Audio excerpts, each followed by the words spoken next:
Hello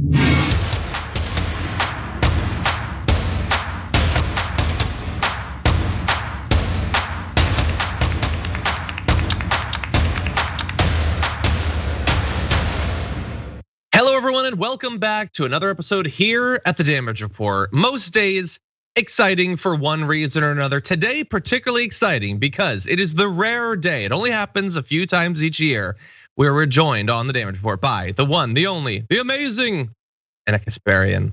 Oh, I like that you guys did that cropping situation. That looks good. I was a little worried about my background since I'm doing this from home, but the cropping is working out for me. I like that. That's okay. Most people are watching from their homes, so there's this nice crossover thing there. I was telling you before this, I'm hoping that Charlie will make an appearance. We'll see if we get lucky. If he wants to jump on your lap, feel free to let him. But anyway, very glad to have you here. I know that you're obviously incredibly busy. You do a multiple-hour show every day. So thank you for taking time out to visit the Damage Report. I love doing it, John. You know that. You're like my workplace bestie. So thank you. News buds, I always say. Yeah, thank you. Well, thank you to all of you who are out there, regardless of where you are. We appreciate you watching us, Not necessarily on a day-to-day basis, the most exciting time in politics. We're only witnessing the death of democracy. That's not as sexy as the Trump stuff, I guess, for some reason. But thank you for being here and staying tuned. Someone has got to continue to play their instruments as this boat slowly slips below the ocean surface. And that's us. Isn't it great? Anyway, thank you for being here. Please hit the like button, share the stream if you haven't already. And as we go through, as we have always done, we're gonna be responding to your questions, comments, tweets, super chats, all of that in a form that I'm sure will not generate any negative reactions. So that's all coming up. And we've got lots of news, so much from pipeline protesters having what's likely illegal actions being used to try to disperse them. Maybe the most amazing tax investigation I've ever seen. That may not seem sexy, but I swear it is, you'll see. Matt Gaetz getting laughed at by the people he thought he could trust more than anyone.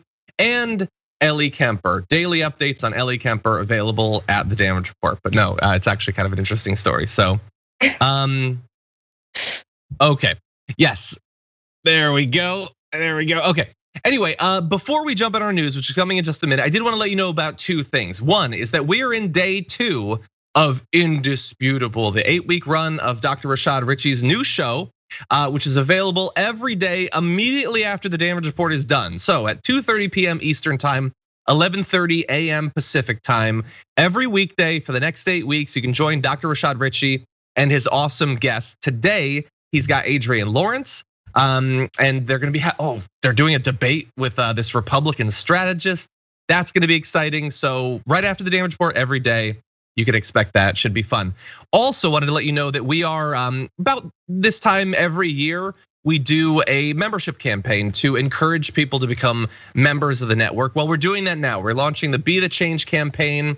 And we just wanna let you know that it's always been true. I would say with every year, it is increasingly true that for us to be able to do what we do, whether it's like a regular show like this or Anna leading the main show later on today, going back to us being like among the first to cover things like Trayvon Martin and Standing Rock, things like that.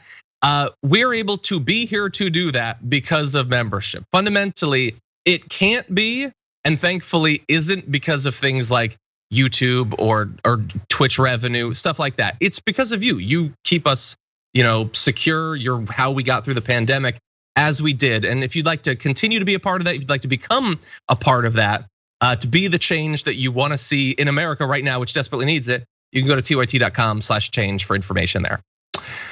Now that said, Anna, ready to talk about some news? Let's do it. Let's do it. It's not gonna start off light, but we'll get there. Okay. A group of protesters trying to stop the establishment of the Line 3 project faced what is almost certainly illegal attempts to break up their protest. I want to show you this video of a helicopter buzzing a group of activists.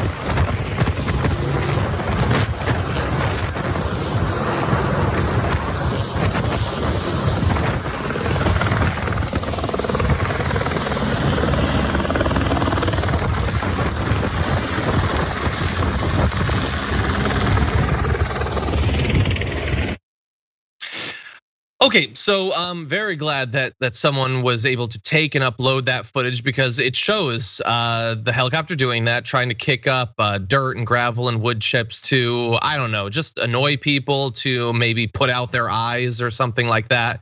That's what they did. And I was glad to see on Twitter that Cori Bush acknowledged that this is what Trump did to protesters in DC last year. I remember us getting incredibly angry in DC when he did that.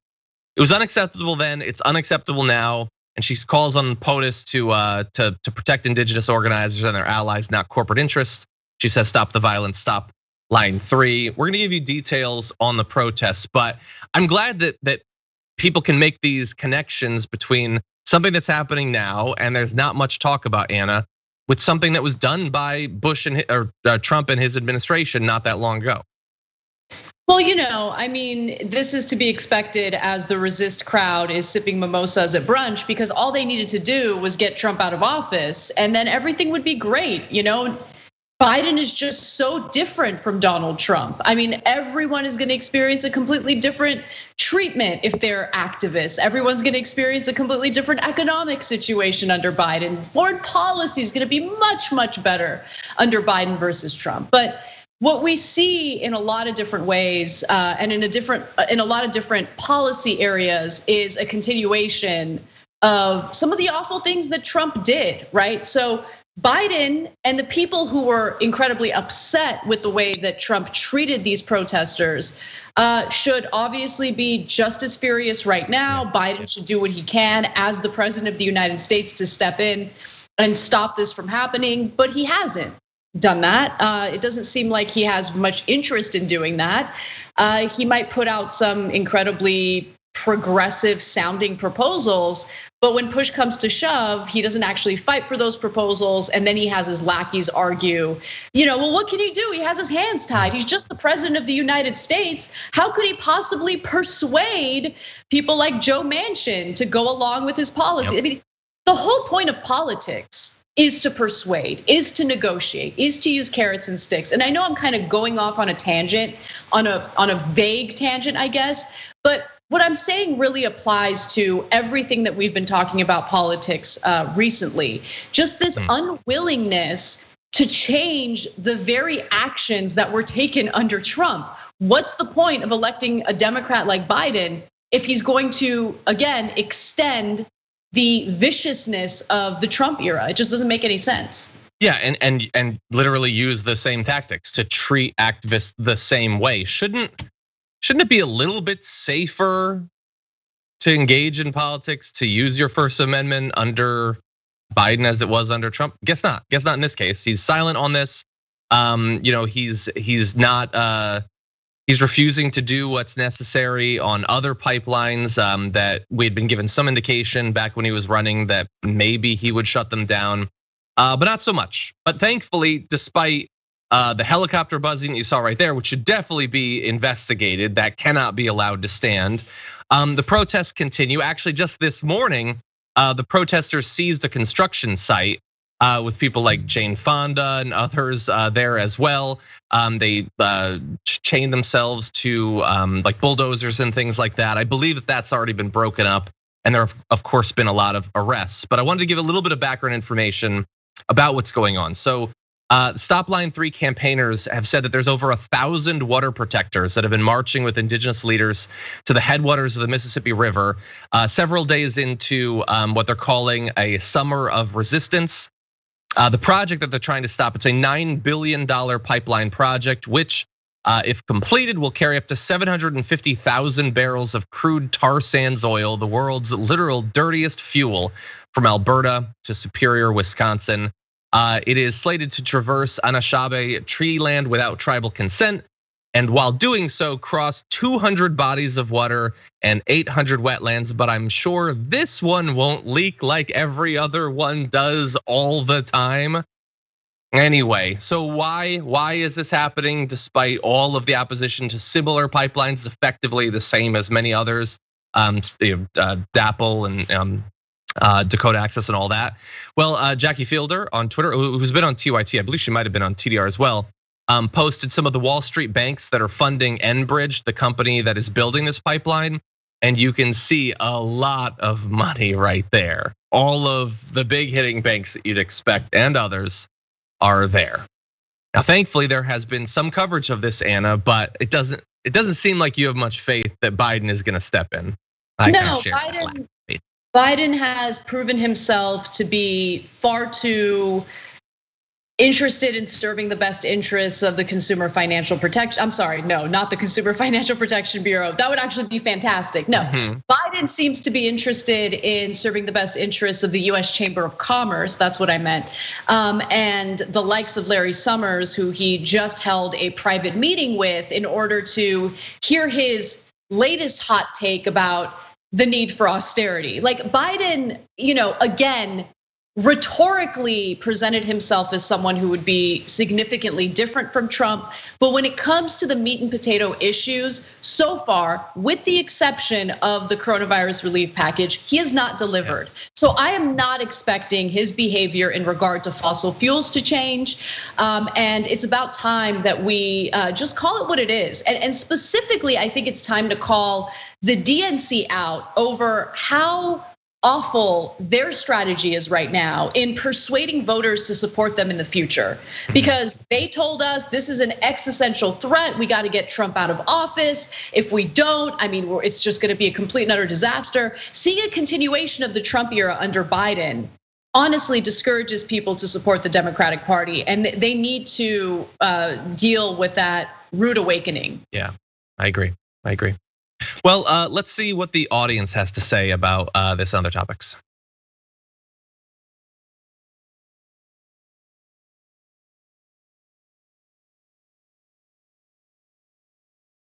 Okay, so we've been talking about some big topics, obviously, and thankfully, I'm glad that Anna is bringing in, that this is not only breaking a promise that Joe Biden, or at least his alluding to caring about the environment while he was running, but it's a part of this strategy of letting bad corporate actors, letting bad political actors basically decide what his agenda is going to be about. Well, Rob Shively was very happy to see you, Anna, saying, "Oh snap, Dragon Daddy and Dragon Auntie together." Thank you for that. David Lucero, thank you as well. Let's see, CS says, gotta pay the pet tax, Anna. Happy to see Anna on TDR. Love you both and the TYT family. Have a great day, Dragons. Thank you for that. We're hoping that pet tax to be paid at some point. Let's see, John says, maybe Anna take over TDR the next time John goes on hiatus. Don't get me wrong, we love Fran too, maybe the two of them. Yes, I'm sure what Anna desires most is another daily show to have to host at the same time as her own. Listen, I would be happy to do it if I didn't have a giant monster 2.5 hour show to produce and host every single day. Who knows? Maybe we can do some sort of swap where the main show gets a fill in for me and I can do damage report. Yeah. Which is pretty sweet. Like you do the show earlier in the day, get it over with, and you can have some fun. Because I'm into it. That does sound fun. Yeah, maybe we can get some other hosts in and do like a progressive news key party. Everybody put your show in the bowl and then take one as you walk out the door. It'll be exciting, mix things up a little bit. Anyway, Sean says in the super chat, first live show in a long while, missed you so much. I haven't heard your take on Israel and Palestine. Just listen to Francesca's take on our podcast, and even better to get Anna's brilliant take as well. Love you all. Yeah, we did cover it a lot. I'm sure we'll be returning to it, but back to the news for now.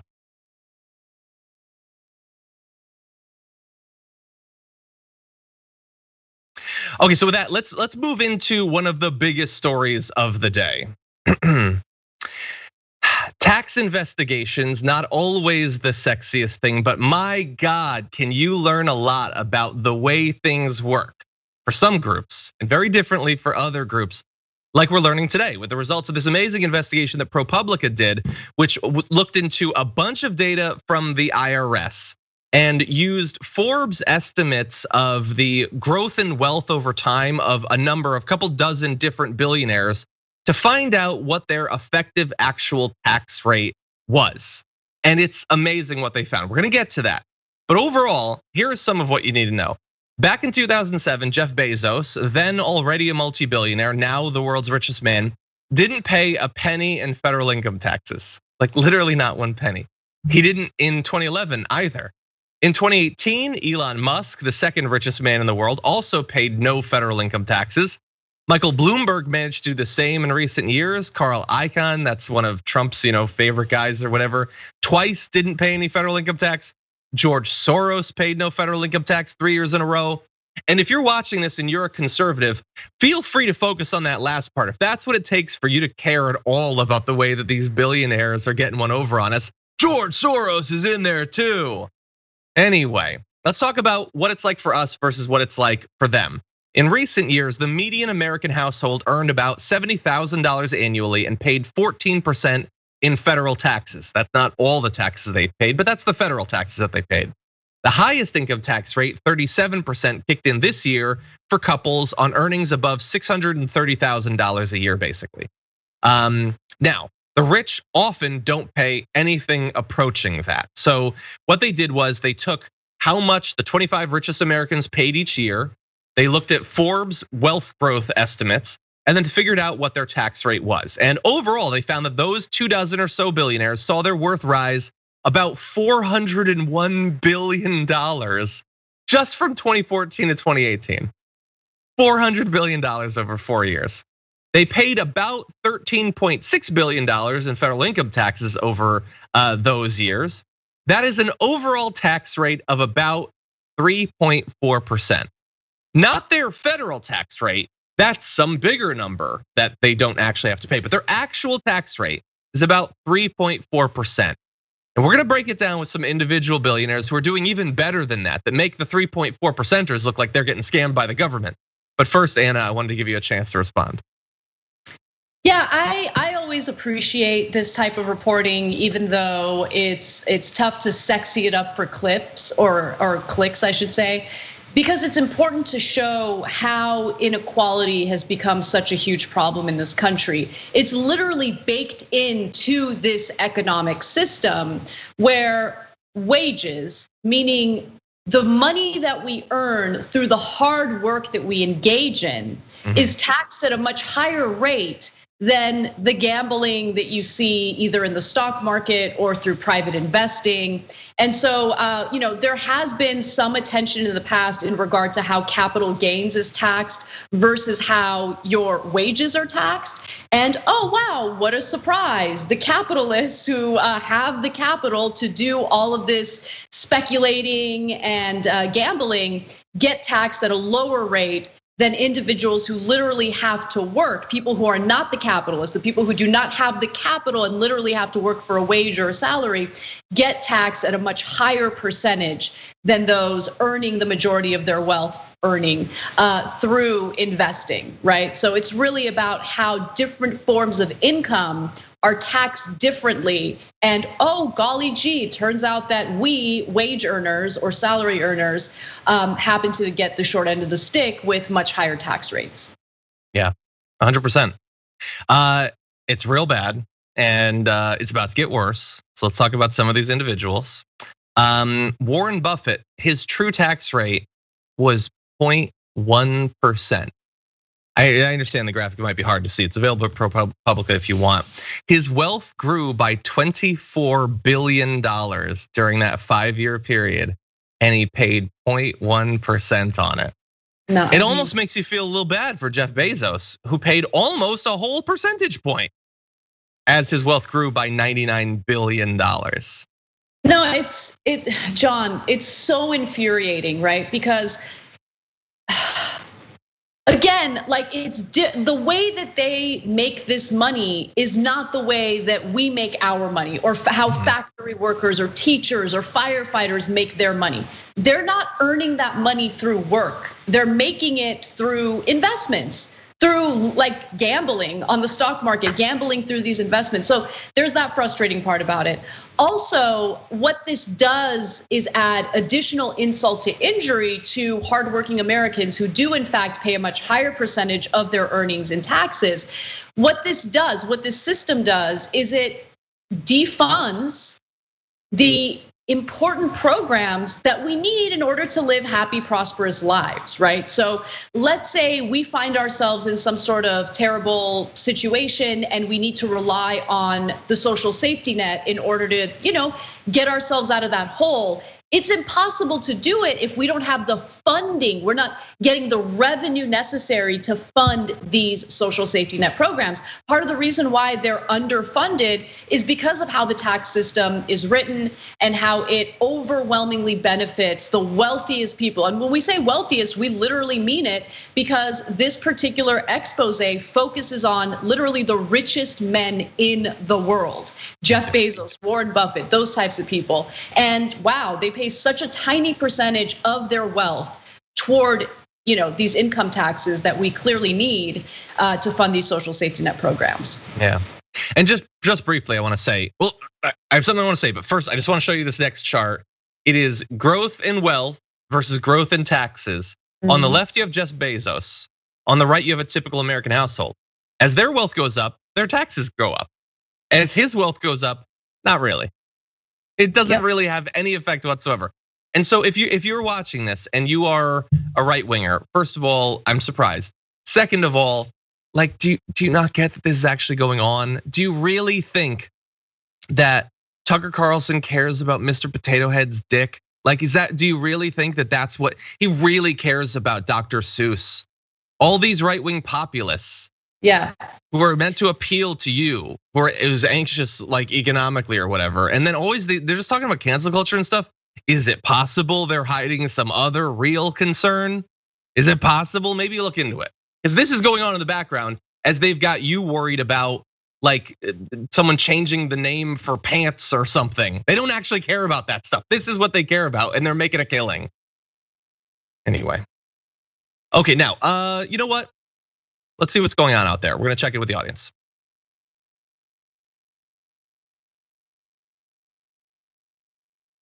Okay, thank you to new members on YouTube. For instance, Post upgraded their membership to tier 3. Thank you very much for that. You get access to our monthly live Q&A, which I think is actually coming up maybe next week. We're gonna have to check on that, but that's definitely coming up soon. In the super chats, the Nick's Dragon says, John and Anna both, heart John and Anna both so much. I always think of Anna during the song Big Bad Wolf by In This Moment. Thank you both for everything. I don't know that song, but that sounds cool. I know that song, but it sounds fun. That does. Franklin Sharpslicer says, waterboarding isn't torture, but enhanced interrogation. Manchin should try it for the good of the nation. While at it would be a great scene to, no, okay, you can't, I love you, but we're not gonna talk. Manchin's one thing, but when you throw other female politicians in there, no waterboarding, frankly. I just wanna say that I love that viewer so much. And every once in a while on the main show, we get the honor of a poem. It doesn't happen as often on our show as it does on your show, but I just wanna say, like, honestly, so much appreciation for this person, because that takes effort, man, to like put out, just crank out poems on a daily basis for Damage Report. He's the poem dragon, okay? Yes, he is. The spoken word. The laureate dragon. Let's see, I already read that. Marshalla Scott, thank you for your super chat. There was no comment, but thank you, I appreciate that. Richard Rowe says, throw a pebble at cops, assault with a deadly weapon, shotgun protested with 9 tons of gravel from a helicopter, fair game. Yep, the system sucks. Okay, Ferret Queen says, Anna, do you feel like we went from Joffrey to Tommen? QAnon is the sparrows. That's a good point, actually. That's not bad, I like that. Okay, let's see. Okay, we're gonna turn to some Twitch stuff in the next one. We got more to get to. Let's go into it.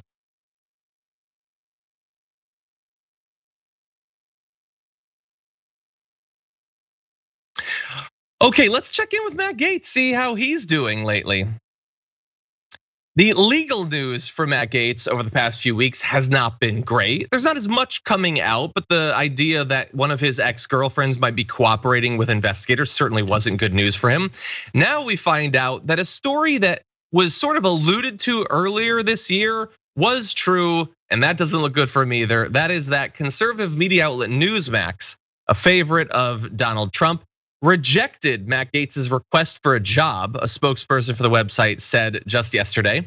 Gaetz contacted Newsmax earlier this year, a source at the outlet said. That was around the time that news broke that he was the subject of a federal investigation into possible sex trafficking of a minor.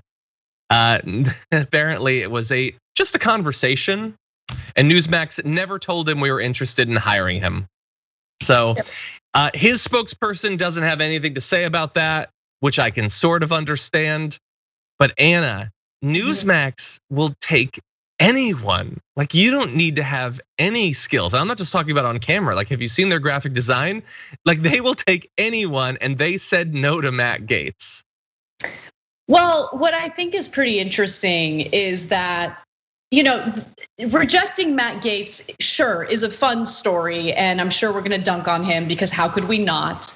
But aside from that, I think the more important point is the fact that these news shows are willing to publicly defend the bad behavior of people like Matt Gaetz, of the people like Donald Trump, knowing full well that the behavior they're engaging in or the behavior that they allegedly illegally engaged in is a problem and shouldn't be defended. So like, for me, this is more of a commentary in regard to, typically I would say right-wing media, but I think I'm seeing it across the board at this point, where there are bad faith arguments made in an effort to get clicks, in an effort to get eyeballs on the show.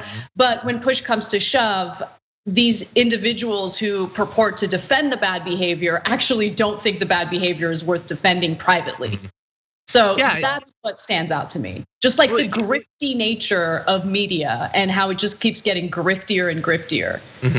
Do you think it's that they don't think it's worth defending, or like, because we hear behind the scenes that most people like in the right, the political establishment, and I guess in the media too, don't really like him.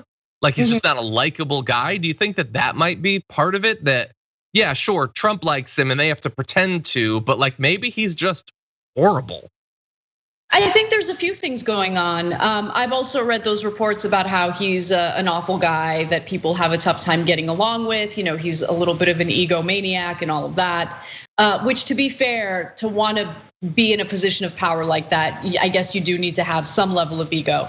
But pushing that aside, I think that there is this effort by conservative commentators to just pay lip service to anyone who is close to Trump, anyone who's friendly with Trump, and by the way, of course, Trump himself. I would argue that if we had like, a liar liar moment, and these anchors and these conservative news people weren't able to tell lies and had to tell the truth about how they feel about Trump and Gaetz and all of those other people, they would be pretty vicious toward them. Because I know for a fact that even in Congress, Republican lawmakers actually can't stand Trump, but they support him publicly because they're looking out for their own political careers. I think the same is true of conservative media.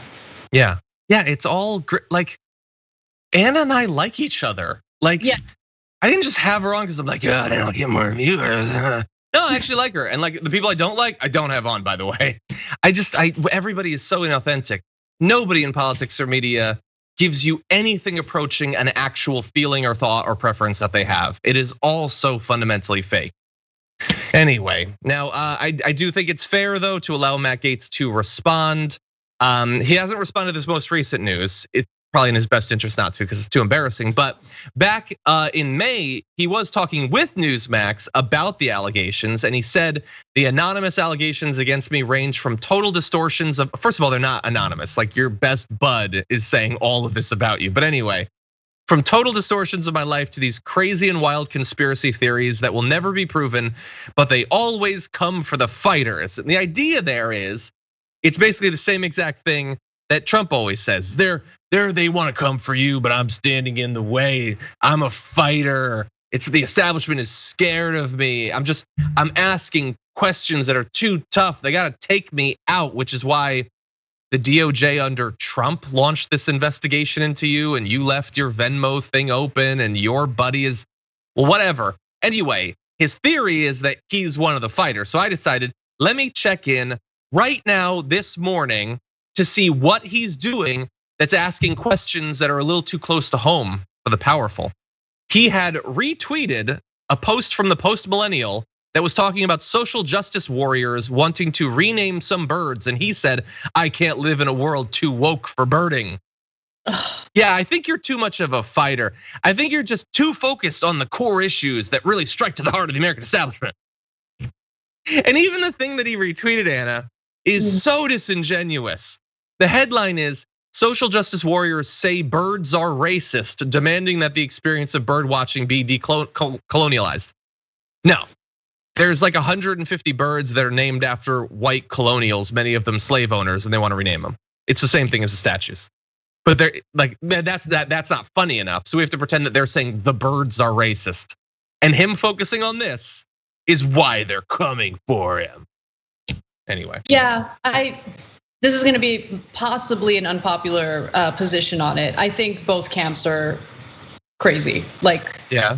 Can we please get healthcare? Can we fight on those issues that actually materially benefit people's lives? Higher wages, healthcare. I don't care what birds are named. I'm sorry. And I also think that Matt Gaetz is an awful person who preys on these types of stories to push out his own culture war narrative. And that's all it is. We go round and round and round in culture war circles, and I'm tired of it. So let's stop getting distracted by that stuff. We need to be super focused on fighting for things that genuinely do improve people's lives. Sure. I think it's some people can focus on other things, I think, but I get what you're saying. Sure, certainly, I guess birds will like improve people's lives some way, somehow. But I would argue that it's a niche group. I'm just keeping it real. Yeah. Well, I will agree with you that I don't think Matt Gaetz actually cares about that. Totally. I don't think he does. Anyway, that's what I think. Let's see what the audience thinks.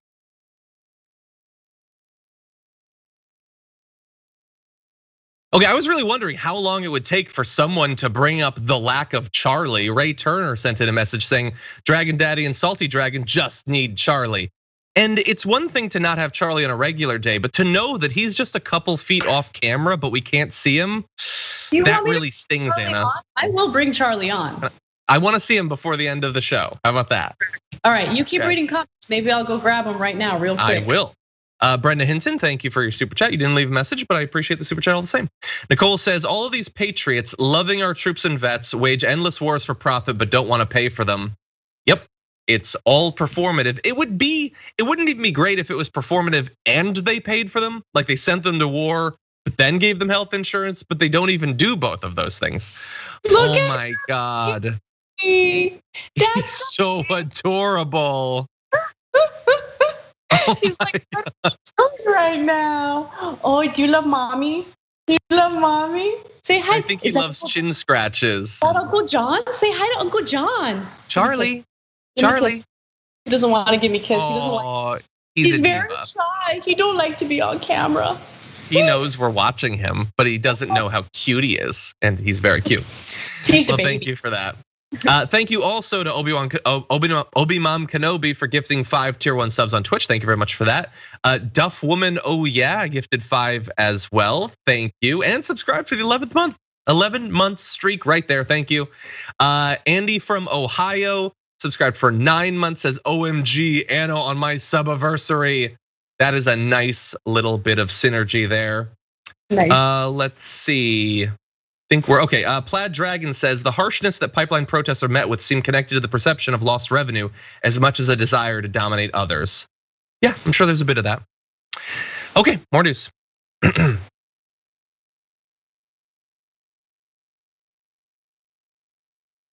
Okay, Anna, we've got a story that I think is perfectly suited to your interests and probably will result in you going off on the real estate industry. So let's do that. There's been a lot of coverage of how the real estate industry, the housing issues that are going on right now are screwing over people.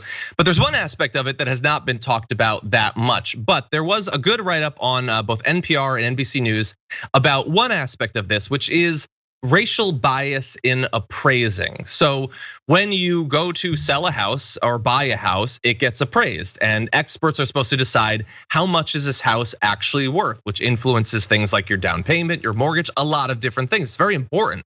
But what if who you are has as much to do with how your house is appraised as what the actual state of the house is? Well, it turns out that's exactly how it is. The appraisal industry continues to be criticized for racially based bias against black homeowners. Like in one case, a black Indianapolis homeowner who after concealing a race received an appraisal value of more than double that of 2 previous appraisals where her race was known. The 3 assessments were performed by different companies, with the first 2 coming in at $125,000, then $110,000, and the third coming in at $259,000 after she had a white friend pose as her brother. And this is not just an anecdotal thing. A number of studies have found that Black-owned homes are undervalued when compared to those of white homeowners. This is especially true in historically Black neighborhoods. A report back in 2018 by Brookings finds that up to $156 billion in cumulative losses for Black homeowners can be traced back to this bias in appraisals. Anna, these numbers are insane. It's not $5,000. It's a whole nother house worth of value being taken away. Yeah, and the findings of this experiment really go along with previous studies that show just how much of a disadvantage Black Americans are when it comes to a number of different issues, whether it's getting hired at a job that they're applying for, or whether they're trying to sell a product on eBay. There was this one study that showed that if an applicant for a job has a quote unquote Black sounding name, they're far less likely to get hired for the job they're applying for. But if the same person with the exact same resume just changes their name from a Black sounding name to a white sounding name, they're far more likely to get hired. In this case, I mean, we're talking about appraising property. And when appraisals happen, typically they look at comps, meaning other homes that are comparable in the neighborhood in order to draw their conclusions about how much the home is worth. It's amazing to me that even with that evidence of how much comparable homes in that neighborhood are worth, the appraisers still have the guts, I guess, for lack of a better word, I don't want to curse, to offer a much lower value for a home that's owned by a Black person. Like, it's just, there's really no other way to describe it. It's clearly a discriminatory practice. There's no other real explanation for it. And yeah, it's absolutely sick. The entire real estate market in the United States and other developed countries, to be honest with you, has been pretty awful and has been discriminatory. It has a history of discriminatory practices. So while I'm not surprised by the findings of this experiment, I'd be lying if I said that it didn't enrage me, because it's just more insult to injury in what's already a difficult market for Americans to even be able to participate in.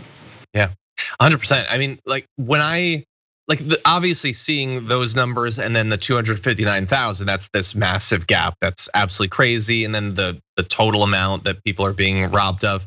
But even honestly, seeing that when she did it just posing as herself, one appraisal was at 125, one was at 110. That's a big gap. I mean, that's not necessarily a racism thing. It's just this is a really weird thing, appraisals that could make or break a person's finances. I don't know what the solution totally is to all of the appraisals, but it is clear that at the very least, they need to get more diversity and possibly more oversight into this. So it will probably not surprise anyone in the audience to know that part of the reason these appraisals are so racially biased is the vast majority of the people doing appraising are white. They're not Black. You can see the breakdown right here.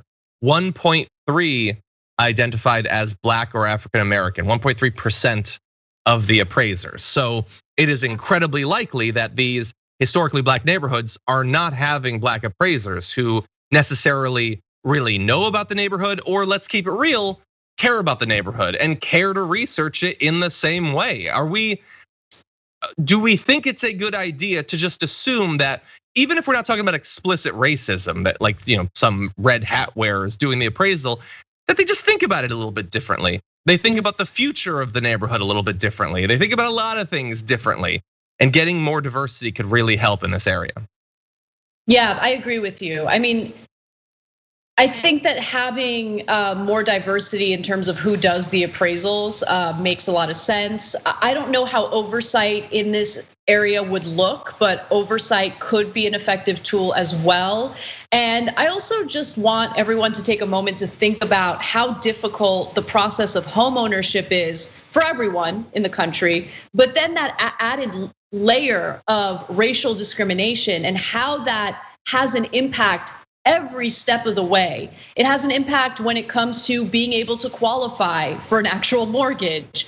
It comes into play when you're dealing with the sellers and whether or not they're willing to sell the home to you, whether or not you're gonna be able to find a quality real estate agent who's gonna look out for your best interest in finding a home in the best neighborhood for you. All of these things, every step of the way, people of color and particularly Black home buyers are at a giant disadvantage. And I think that it's about time that it's addressed because again, it is difficult for everyone overall. It's extra difficult for people of color who have to deal with the discriminatory practices. Totally. And finally, supposedly there's gonna be some stuff that Biden's doing. Just last week, they unveiled some new steps to help narrow the racial wealth gap, including addressing racial bias in home appraisals. Secretary of Housing and Urban Development, Marcia Fudge, is set to lead an interagency initiative to address inequity in home appraisals. We'll see. The big problem. We'll see what they come up with, but it's certainly important because we will often talk about the difference in overall levels of wealth between different demographic groups. Like this has got to be one of the most individually significant components of that. Because building wealth in a house is one of the only easy ways for people that are not already wealthy to do it. So if you do that, you hold on to this house for years and years and years, and then they decide it's worth nothing basically, even though it should be. Well, all of that effort is gone. So we'll see. Anyway, let's see for a sec what the Dragon Squad has to say about all this.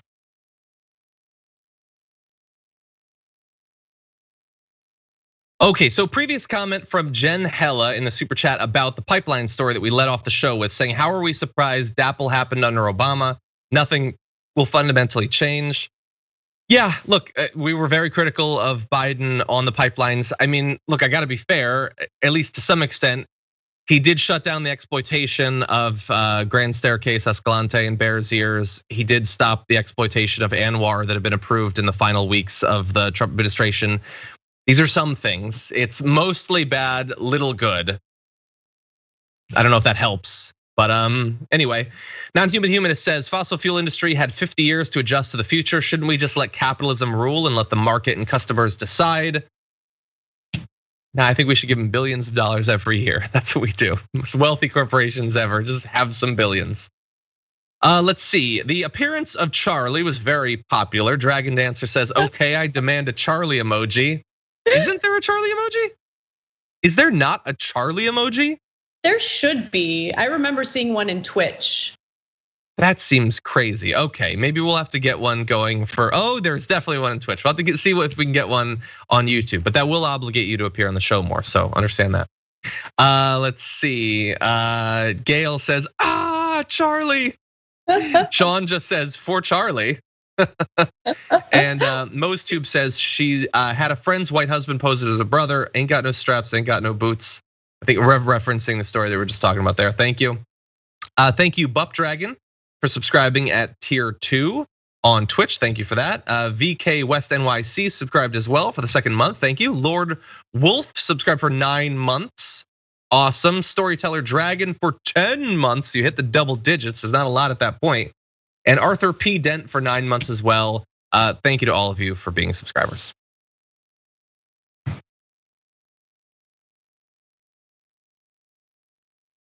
Okay, let's mix it up a little bit. Just last week, we found out that Ellie Kemper, famous for her appearances on The Office, as well as leading the unbreakable Kimmy Schmidt, had been crowned the Queen of Love and Beauty at something called the Veiled Prophet Ball back in 1999. It was by an organization based in Missouri. It was founded back in 1878 by former Confederate officers, so ick overall. Well, she has responded to the fact that she had been involved in that, saying on Instagram, when I was 19 years old, I decided to participate in a debutante ball in my hometown. The century-old organization had an unquestionably racist, sexist, and elitist past. I was not aware of this history at the time, but ignorance is no excuse. I was old enough to have educated myself. before getting involved. And she goes on to say, I unequivocally deplore, denounce, and reject white supremacy. At the same time, I acknowledge that because of my race and my privilege, I am the beneficiary of a system that has dispensed unequal justice and unequal rewards. There's a very natural temptation when you become the subject of internet criticism to tell yourself that your detractors are getting it all wrong. But at some point last week, I realized that a lot of the forces behind the criticism are forces that I've spent my life supporting and agreeing with. I want to apologize to the people I've disappointed, and I promise that moving forward, I will listen, continue to educate myself, and use my privilege in support of a better society I think we're capable of becoming. Anna, you've had to cover a lot of different celebrity apologies for a wide range of different things. Based on what you knew about her before, what do you think of this apology? I think that it's a great apology. This happened when she was 19. She seems to understand why people are upset about it. The apology wasn't, a waffling one in any way. So I think that she should be forgiven and we should all move on. Yeah, I wondered how mad people would get. Like, she definitely came into the scandal. She has such an aura of being nice and happy and bubbly and funny and all of that, I don't know if it was stupid for me to think, but it seemed like that would be some armor against this. Also the fact that it took place in 1999. It's impossible to know how much she knew about the organization, but I don't know. I don't know how much I knew about the organizations I was involved with when I was back in high school or 19 or whatever. I overall think it's among the better apologies I've heard from a celebrity. Like, even acknowledging that she might have initially wanted to just write it off as being illegitimate, but pushing past that. Like, there's no, she says, I want to apologize to the people I've disappointed, not if anyone happened for whatever reason to have had a problem with it, well, then I guess I apologize. This was pretty unequivocal. Like, she just apologized. It was a strong apology, and this happened in 1999. I mean, look, she was an adult, she was 19. So, I think an apology was the right way to go about it. But are we gonna put everyone on trial? I mean, I think we're going a little overboard. It happened in 1999. I was like 12 years old when that happened. I just think and I'm not making an excuse for what she did, but I do think that it's worth thinking about what the climate was in the country in 1999 and how different things are today. So if we're gonna put people on trial, like obviously not literal trial, but in the court of public opinion, I think that it's kind of strange that oftentimes we leave out what the cultural norms were at the time, right? So yeah, 1999 was very different culturally speaking, and I'm glad that we've progressed. And so if we want to be critical of her over what she did when she was 19 years old in 1999, that's fine. But clearly her apology was genuine and sincere. And at this point, let her go. Yeah. I mean, what else do you want from her? The only other thing I wanted was to hear what Titus from Unbreakable Kimmy Schmidt had to say. And Titus posted, I love my Ellie. Oh, and PS, next time just ask me, I'll tell you what to do. Yeah, I don't know. I will say overall, it was a lot of years ago. The group aside, debutante balls, it just seems weird. I don't know, like maybe this is just me on the East Coast, like, and poor growing up thinking that, but it just seems so weird. Like all the articles about it where it's like they're being presented to society to show off their like influence and wealth and power. Like, oh God, I don't like any of that. Let's move past that. Let's throw out the baby with the bathwater. We'll get rid of the Confederate groups and then all of the other ones as well. Well, I mean, what about teenage girls who go to these like purity balls with their fathers? Like, when are we gonna put on trial too? Like, it's again, we are the product of the environment around us. And yeah, if you grew up in the South, you probably have some cultural norms that I find incredibly weird and uncomfortable. But think about how difficult it is to be a teenager who rebels against those cultural norms. I know as an Armenian who grew up in a conservative household that rebelling against those cultural norms comes with a lot of pain and suffering. And so let's let's just be a little kinder to each other. And as long as she understands what the issue was with the debutante ball, that's all that matters. That's all that matters. People can evolve and change and grow. The purity balls, like, I know. I get it. I'm a godless atheist, but that can't be healthy. Like, to put the ring and like the only healthy approach that you should have to other people's sexuality is to feel really uncomfortable overall about the topic of sex and not ever want to talk about it. That is the healthy way to approach it, not the rings and the balls and stuff like that. Anyway, we have a great comment on Twitch about this, so we're gonna transition to some of the audience reaction to it.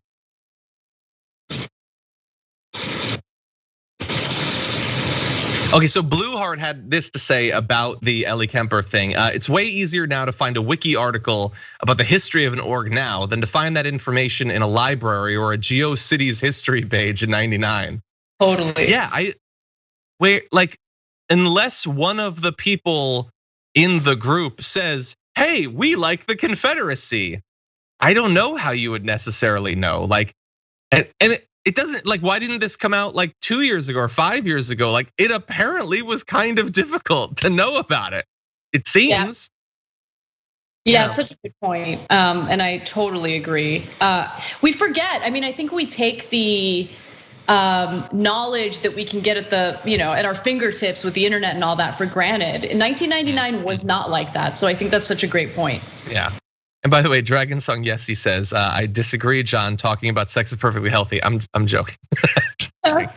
Anyway, let's see. Parker says, John, I really loved Old School with Ben and Mark. Your arguments and back and forth moments with Ben about movies are hilarious. Anna is awesome on TDR.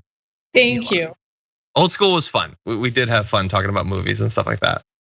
Let's see. Sean says, I could be wrong, but the ain't got no straps, ain't got no boots may be a reference to the musical Hair, which was super political. I was in that show. Those are lyrics from Hair song. Love it. I assumed it must be music because I didn't know what it was. So thank you for that. Thank you too to Bert N2 who subscribed to the Prime for the 5th month. Says proud to spend my Bezos dollars here. A tiny extra tax on him. Nice to see Anna here. That's maybe the only tiny little tax on him. Thank you for that. Mary Animal says again, when you consider how much home ownership impacts generational wealth, the crime of racial bias in a real estate appraisal is far more egregious than it appears. It's just a knee jerk, but it might be like the worst thing. Anyway, hopefully they're doing something. Now back to the news.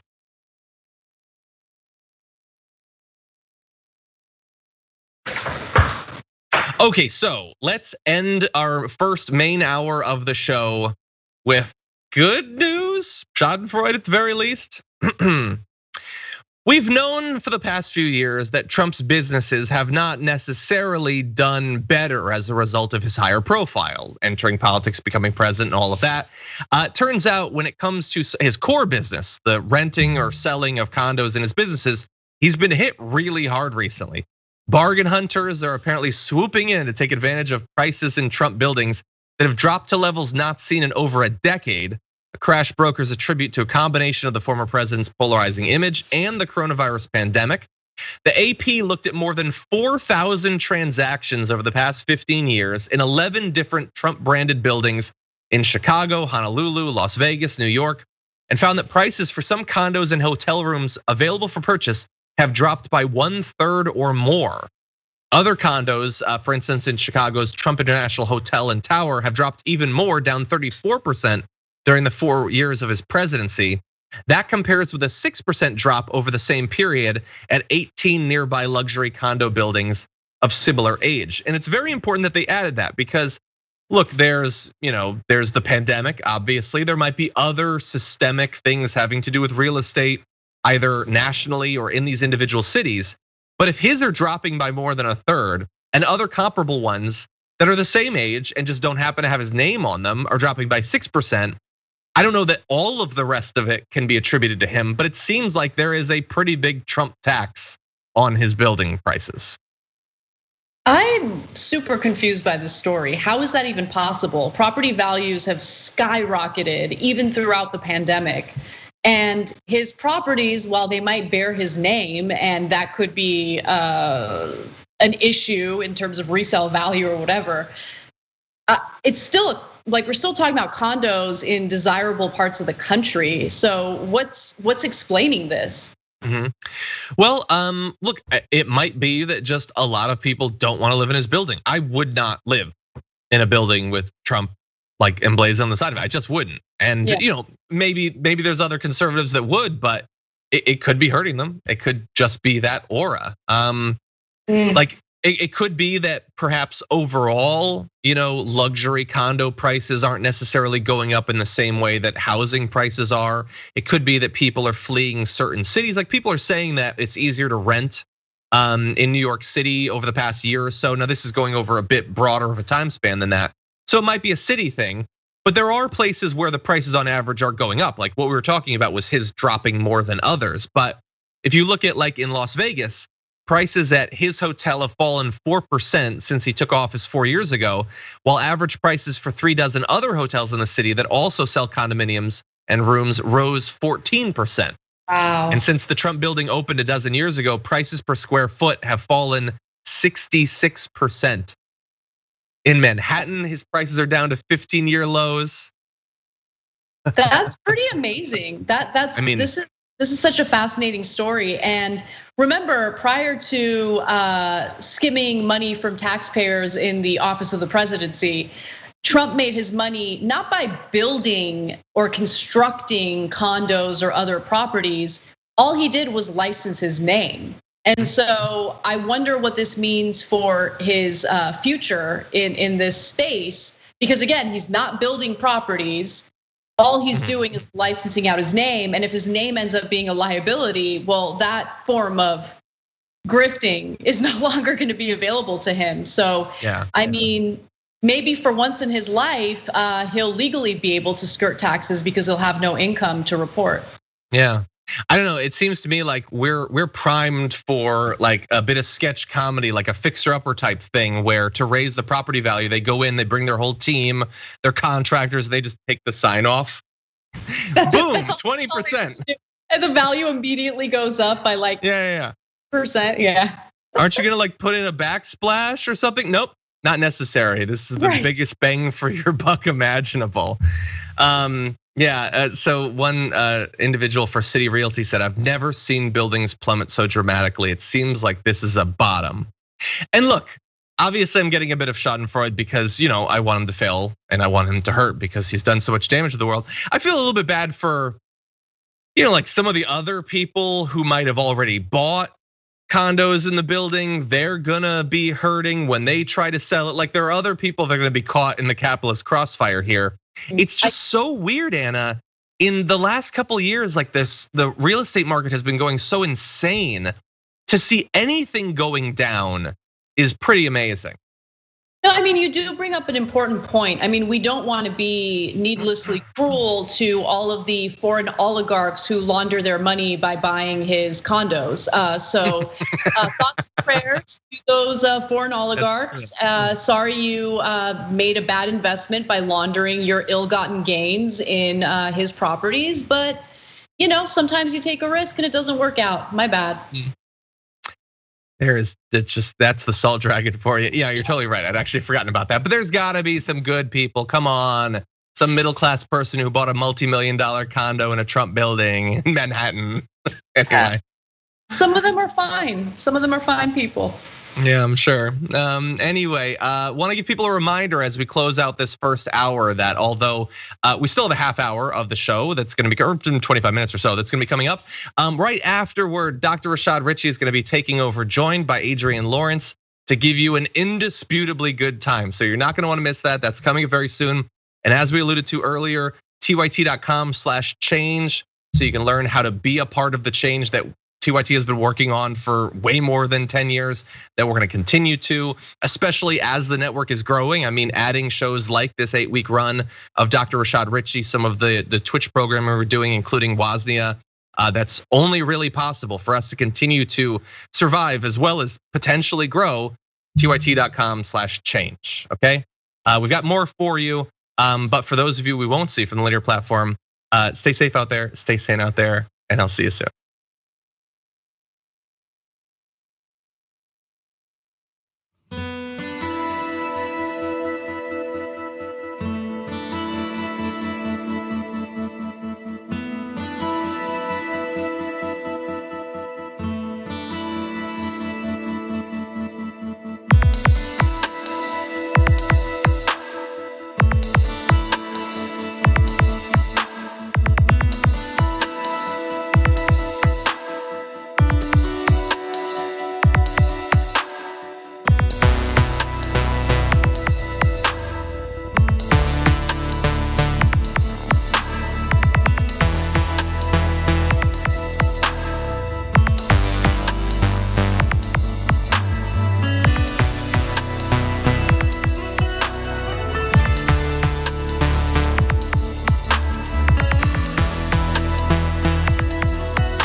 And we're back. Anna, thank you so much. It's great to have you on. Just chit chat a little bit. I love it. This is fun. This is fun. Oh, look, my camera looks better. It turns out I got that schmutz off of it. How did it, all of a sudden it's like super sharp? Yeah, it's definitely better. And I'm sorry, usually I have access to like my little makeshift home studio, but my husband's using that space for his work. So it is what it is. Yeah. Cool. Okay, well, why don't we talk about some more news? We got a little bit going on. I know a lot of people are excited for society to restart up. Like I'm looking forward to going to Gen Con. Well, there are other engagements coming to a city near you that you might enjoy. So let's talk about that now. If for some reason you'd like to hear not only Donald Trump speak, but why not a bit of Bill O'Reilly as well? Well, they've got something for you. Starting in December, Bill O'Reilly and former President Trump will engage in a series of live conversations at large arenas beginning in Florida and Texas. Bill will interrogate the president about interrogate.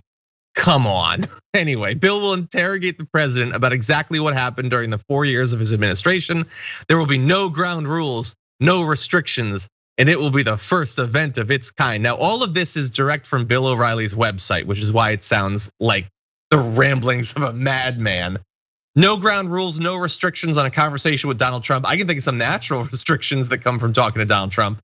But Anna, how much would you pay to hear those two speak to a crowd of people? I would pay to avoid it. I wouldn't pay to listen to it. You'd literally have to pay me, like, to be honest, which likely that will be the case if we end up covering it on the show. I'm making money, at least I'm working. But I would never spend my hard-earned cash on watching that crap show. Yeah. Do the MAGA people want to hear Bill O'Reilly? I mean, I guess they used to watch Fox when O'Reilly was on. Maybe they still have some like positive feelings towards him, but like, do we really believe that Bill O'Reilly is like a big fan of Donald Trump?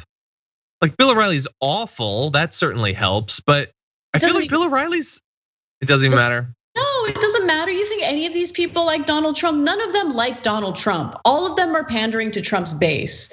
And what I'm actually more curious about is, Donald Trump recently gave a speech in North Carolina, and I watched it over the weekend. I was curious to see how he performed, if there was any difference in the way that he carries out these speeches, and it was a nightmare. I mean, and not the typical nightmare that we like to dunk on. I mean that his cognitive function is clearly suffering. I mean, stimulants can keep you going for so long until you're finally at an age and you finally built up a tolerance where it's not as effective anymore. I'm alleging that he takes stimulants. It's an allegation, meaning that this is speculation.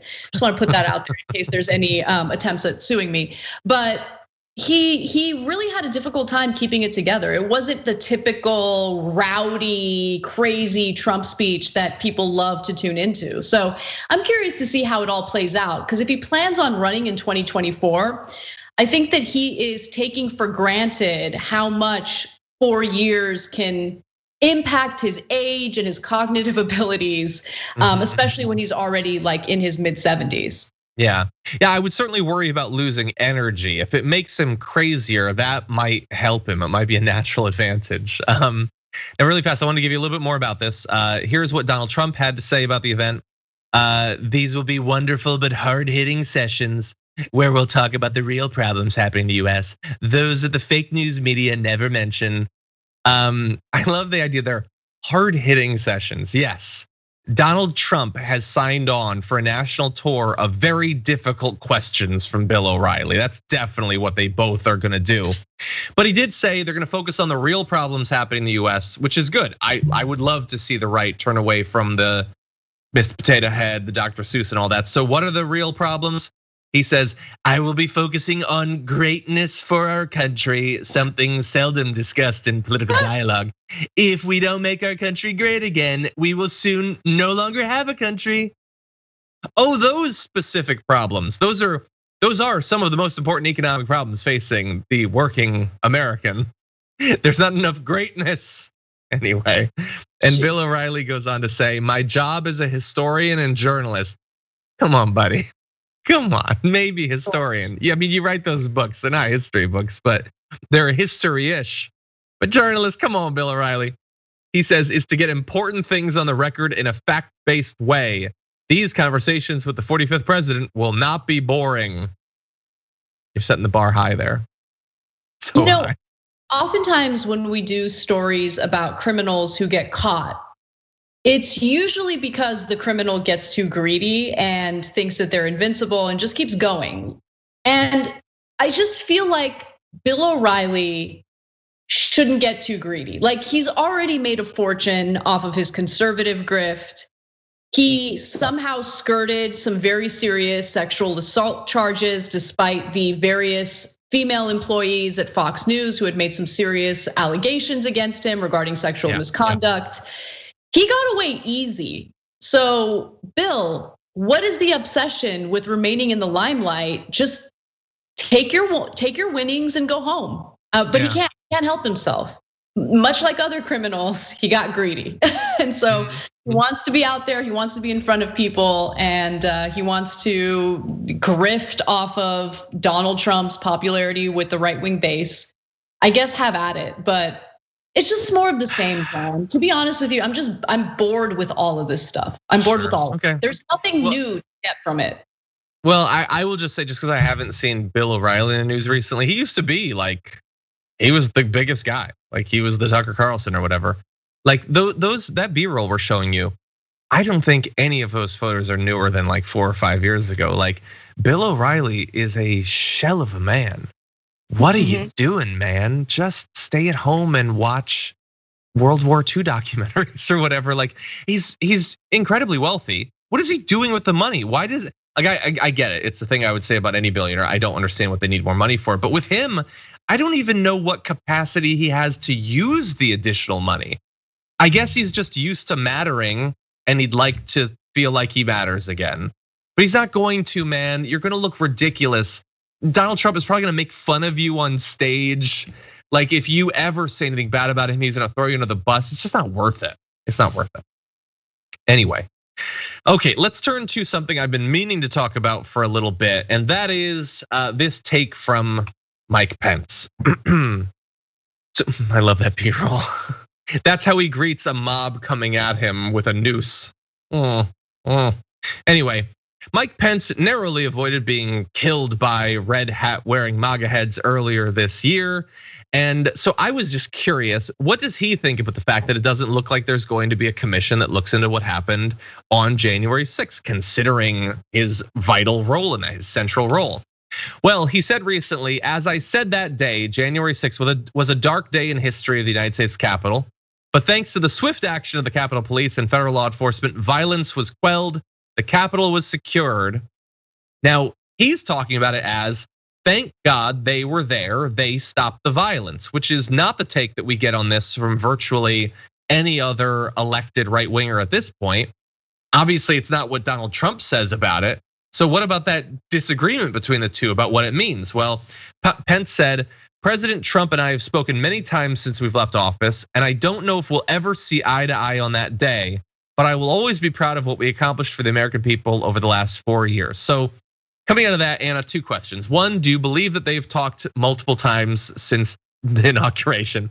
And 2, it's pretty amazing that, like, not seeing eye to eye on, I'm trying to think of an issue where, like, how exactly we tried to get the public option strategy questions, but not seeing eye to eye on a day when one of the guys whipped a crowd into a frenzy and the other was the target of the crowd. That's a pretty significant thing to not see eye to eye on. Trump supporters were chanting, hang Mike Pence. They literally wanted to cause great physical harm to Mike Pence. I do not believe that they've spoken at all since the inauguration. What I think is pretty sad is that, for all of the strongman persona that, like, you get from right-wing male politicians, turns out that they're full of it. I mean, Donald Trump revealed that every single one of them is incredibly weak, especially when they have to sacrifice their own image, what they allegedly stand for, their alleged principles, in order to, suck up to Trump's base. I mean, look, I know that this isn't like the best phrasing, especially if you're on the left, but it's true. The one upside of Donald Trump's presidency is that he succeeded in cucking right-wing lawmakers, right? All of them are now exposed as anything but strongmen. They're incredibly weak and will not ever speak out against Trump because they're terrified about what that means for their own political careers. That's all it is. That is true. I just wish that more of the former red hats could see it. And they can occasionally. Like if Trump points at one of them and says, "You suck," they'll agree. They used to like Paul Ryan, now they hate him. Like they seem to hate Mitch McConnell more after Trump turned on him. I just wish, why do people get, like we see it on our own side. There are people that you probably come across on Twitter that are like, "Yeah, Nancy Pelosi, way to fight."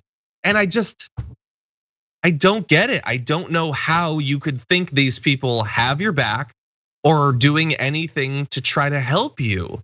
Yeah, I actually don't see that in regard to Nancy Pelosi. Do you? I mean, think about think about her like clap, how like, yes, queen, or like, they're bad, but like I think real people, like I don't really see a lot of like ordinary people saying like, yeah, Nancy Pelosi. There's a K-hive on her behalf. Yeah, K-hive, whatever. I mean, people like Buttigieg. I don't believe it. He's gonna make transportation cool again. Yeah, totally. He's nailed it so far. He's done a great job. Anyway, let's turn to the next aspect of this though. Lest you believe that Mike Pence saying that he disagrees with Trump about January 6th implies that there's maybe a rift, it might grow, maybe he will grow a backbone or turn against Trump. No, on this and on other issues, he's still Mike Pence. He's not gonna let a brush with death change him at this point. He said about the commission and about the 6th, "I will not allow Democrats, their allies in the media, to use one tragic day to discredit the aspirations of millions of Americans, or allow Democrats, their allies in the media, to distract our attention from a new administration intent on dividing our country to advance their radical agenda." What radical agenda is Biden advancing? But yeah, no, it's sure they tried to kill people on the 6th, but it's you Democrats that are using it to divide us. That's the true problem. And Anna, he also went on to say, "It is past time for America to discard the left-wing myth of systemic racism. I commend state legislators and governors across the country for banning critical race theory from our schools." So no, he's been cucked, as you pointed out. He's taking part in the grift. They're pretending to care about and know about things that they don't know about. That don't even, it's critical race theory one day. It's earlier today, Texas banning vaccine passports that don't exist. It's all just a big ball of nonsense. Yeah, well, what else are they gonna do, John? What else are they gonna, they're not going to address the actual material conditions of ordinary Americans, including their own constituents and voters. So they have to provide this illusion of hard work and representation on behalf of their constituents. And so they're reaching out for any type of culture war narrative possible to trick people into thinking that they're actually doing something on their behalf. They're not. They don't care about these issues. They certainly don't care about the economic well-being of their own constituents, and they don't care about, providing healthcare or a healthcare system that actually works on behalf of their own constituents. They don't care about any of the bread and butter issues. And honestly, it's not just these disgusting, grifting Republicans, it's also corporate Democrats who have their own version of engaging in the culture war. But at the end of the day, we get nothing out of it, right? Like, even when it comes to the culture war narratives coming from corporate Democrats, it's all talk and no action, right? After all of those historic protests that took place in this country last summer, what did we see from the Democratic Party, really? Have we seen police reform? No. Have we seen any real action in holding cops accountable for their actions in these various local police departments? No. What we have seen is a bunch of empty, hollow, superficial gestures like a Black Lives Matter mural painted on the street in front of one of Trump's towers. And to be honest with you, while that might make some people feel good, at the end of the day, it makes no difference. It doesn't change the underlying issues. It doesn't change systemic racism. Democrats like to rhetorically talk about these issues because, again, for them, it's their version of the culture war. But while they might have legitimate concerns in their rhetoric, they don't actually do anything in the form of like legislating or passing policy that changes the systemic racism that we're dealing with. At the end of the day, it's just a way of distracting voters and providing this illusion of working hard on their behalf by focusing on these narratives that at the end of the day don't really like lead to much. Yeah, they never solved the Dr. Seuss thing. They did not solve the biggest problems that face us. Okay, we got one more topic to talk about. Before we do that though, just wanna see what's going on in the super chats. Stained Flower with a super chat, no message, just a simple super chat. Thank you for that, appreciate it. Brenda says, here's my super chat. I'm a retired disabled RN who's had 2 back surgeries, so I'm definitely dragon. I'd like to claim dragon. Thank you, Brenda. Sorry about that, but enjoy the name. Lawrence Wells says, just wanted to say hello to John I, the climate guy, and Anna. That's funny, actually. And I've got this Bill Nye board game that someone sent nearby. And Anna, salt of the earth. Lots of things suck about this world, but always remember there is something good too. For me, that's you guys. That's very nice, Lawrence Wells. I appreciate that. Let's see, Zai Pixie on Prime, or subscribed with Prime on Twitch. Thank you for that. April Lynn did as well for 9 months. Okay, Kanzai Chick for 7 months. Venerable Bug subscribed for 1 month and says power to the people, or for 2 months actually. Thank you, power to you as well. Let's see. Big Bull Dragon had left a comment saying, yeah, back in 1999, the internet wasn't quite what it was for doing research, which is totally true. Tamara Law says the racists have been out here in force in the UK since Brexit. Yeah. It's the, man, we really did think at one point, or at least we were led to believe by some that, we, like racism was slowly going away. The younger generation will be better in those things. Not so much. Anyway, Kenny says, started watching around when John joined, finally became a member. Thanks for doing exhausting news every day. Anna, r/public freakout is the best. Yes, is that something you talked about recently? Yes, I talk about it a lot. It's my favorite subreddit. Awesome, I gotta check into that. I spent a lot of time on Reddit, but I have not seen that one much. Okay, with that, let's. We only have a few more minutes. Let's talk about this last topic. Should there even be a Senate, or could it be eliminated? Well, on the soapbox right now, Michael Tomasky makes the case that it should be gotten rid of, saying it has no justification for even existing. It was created in a deal that was sold to us as school children as the Great Compromise, but that in real life and in real time, no one particularly liked. It passed at the Constitutional Convention by just 1 vote, 5 to 4 to 1. Speaking of majority will, those 5 state delegations voting in favor did not represent a majority of state delegations because 12 states sent delegations to the convention.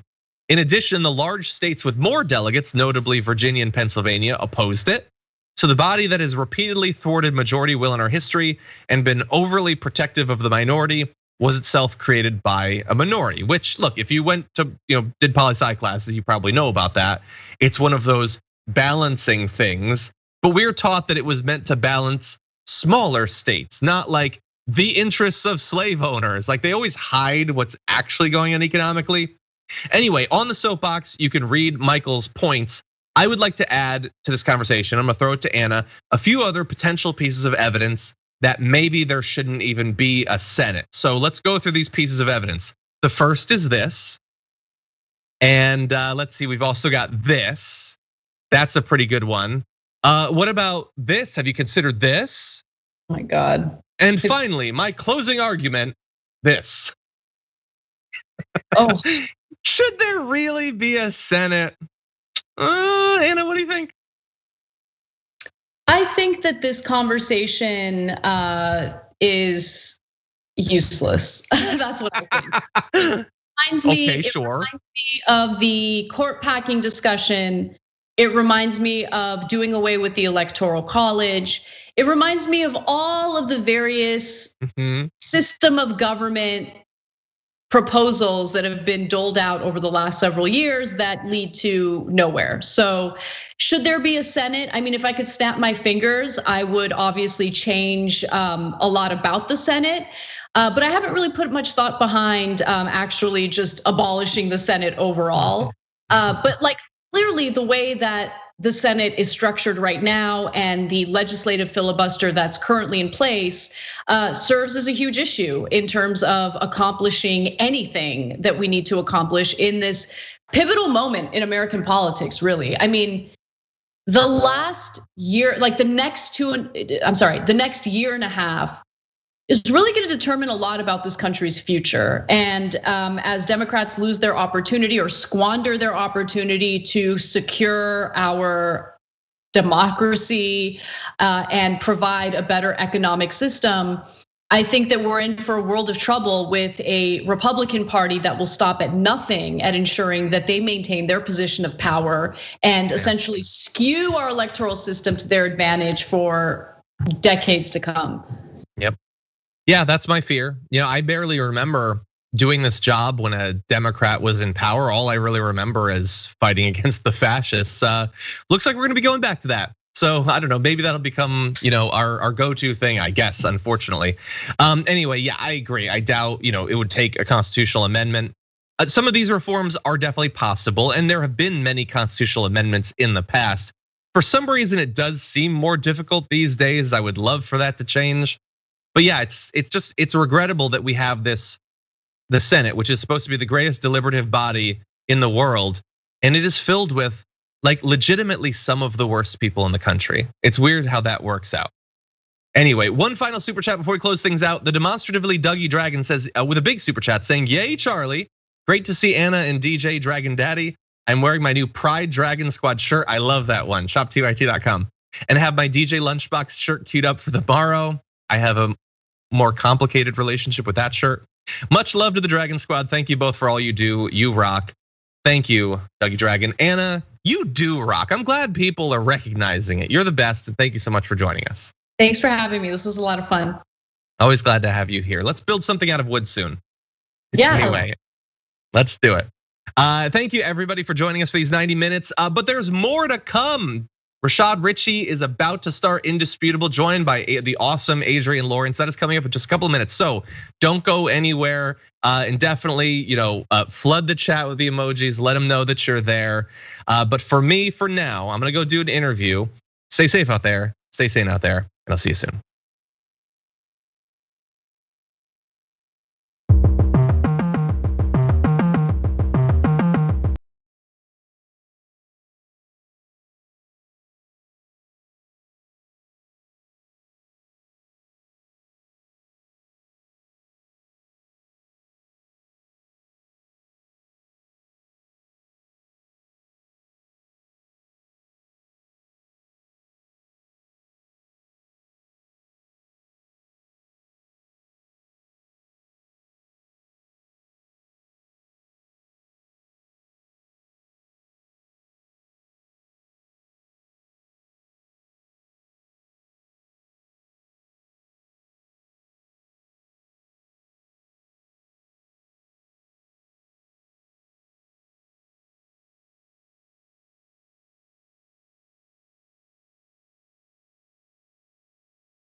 What's happening? I'm your man, Rashad Richey. Welcome to Indisputable with Dr. Rashad Richey. We got a hot show today. Day 2, ladies and gentlemen. We got the first show in the bag, son. I'm glad that you're here. You are, in fact, indisputable. So here's how it's gonna go today. I got a lot on the agenda. We will have Angelo Carusone, who is the president of Media Matters. We will also have in the Bullpen, which is my debate segment, none other than conservative political analyst, anti-Black Lives Matter guy named Bobby Eberle. Okay, on face value, he's a pretty ridiculous guy, but I'm looking forward to him providing some context to his insane narratives that I've been able to review. You don't want to miss that Bullpen. And joining me during this show will also be none other than the remarkable attorney at law and TYT legal expert, Adrienne Lawrence. But before we go there, let's get it. Ladies and gentlemen, Rudy Giuliani is going to the pokey. Now, I know this is disturbing information for everyone watching the show. And I know you are heartbroken that Giuliani is in fact going to be indicted. Mark my words, I've said it here first. There's something interesting in what has now been revealed. Obviously, you are aware that Giuliani has now been revealed. He has been exposed because CNN obtained exclusive footage of a recording where he's talking with Ukrainian officials about helping Donald Trump win the election, helping Donald Trump investigate, or the American government investigate Joe Biden's son, or whatever the hell they wanted to do. What's amazing is that these individuals will coordinate with a brown country in order to manipulate white voters in their own country. How insane is that? While at the same time promoting an ideology that says white is right. These individuals, they want racist people to vote for them. They don't want to offend the bigots of their voting bloc, but they will coordinate their efforts with brown countries on unsecured lines in order to retain and obtain power. Now, here's the question. If they're willing to do this with a brown country on an unsecured line, imagine what they're willing to do or willing to say when they are in a closed room, a secured closed room, and you're on the discussion block. Imagine the conversations they have about you, about the American people. Do you really think they have your best interests at heart? Now, once again, Giuliani, Trump, and all of the surrogates, they're playing Republicans like a fool. They are playing them like Boo Boo the Fool. There is no question about it whatsoever. But if Giuliani is being investigated by the FBI for his Ukrainian involvement, then absolutely that means that Donald Trump should be under investigation for the same thing. Because Donald Trump had a conversation after the Giuliani recording, which clearly showed coercion, attempted coercion with the American government to a foreign nation to manipulate an election right here in America. Not only are they violating the Constitution, they're violating statutory federal law. Let me bring this up. It is clear under the Federal Elections Act that you cannot accept anything of value in a federal election from a foreign entity. That is already codified in law. Also, the Constitution is clear. You can accept no gift, no emolument, no nobility or position of authority in a federal position in the United States with a foreign government. Is winning an election a thing of value? Yes. Is investigating your political opponent's son a thing of value to your campaign? Yes. This is a clear violation of not only federal law, but the sentiment of the US Constitution. To talk more about this, legal expert, Adrienne Lawrence. Adrienne, thank you for being on Indisputable. Thanks for having me. Is Giuliani going to the pokey? You know what, you'd like to hope so, but based on what we've seen so far in terms of how our justice system is working or not necessarily working all the time, we're seeing a lot of people getting passes, largely just Trump. So who knows necessarily if Giuliani would actually, be able to make his way down Trump's exact same, free and clear alley. But I would definitely say that the evidence seems to be there.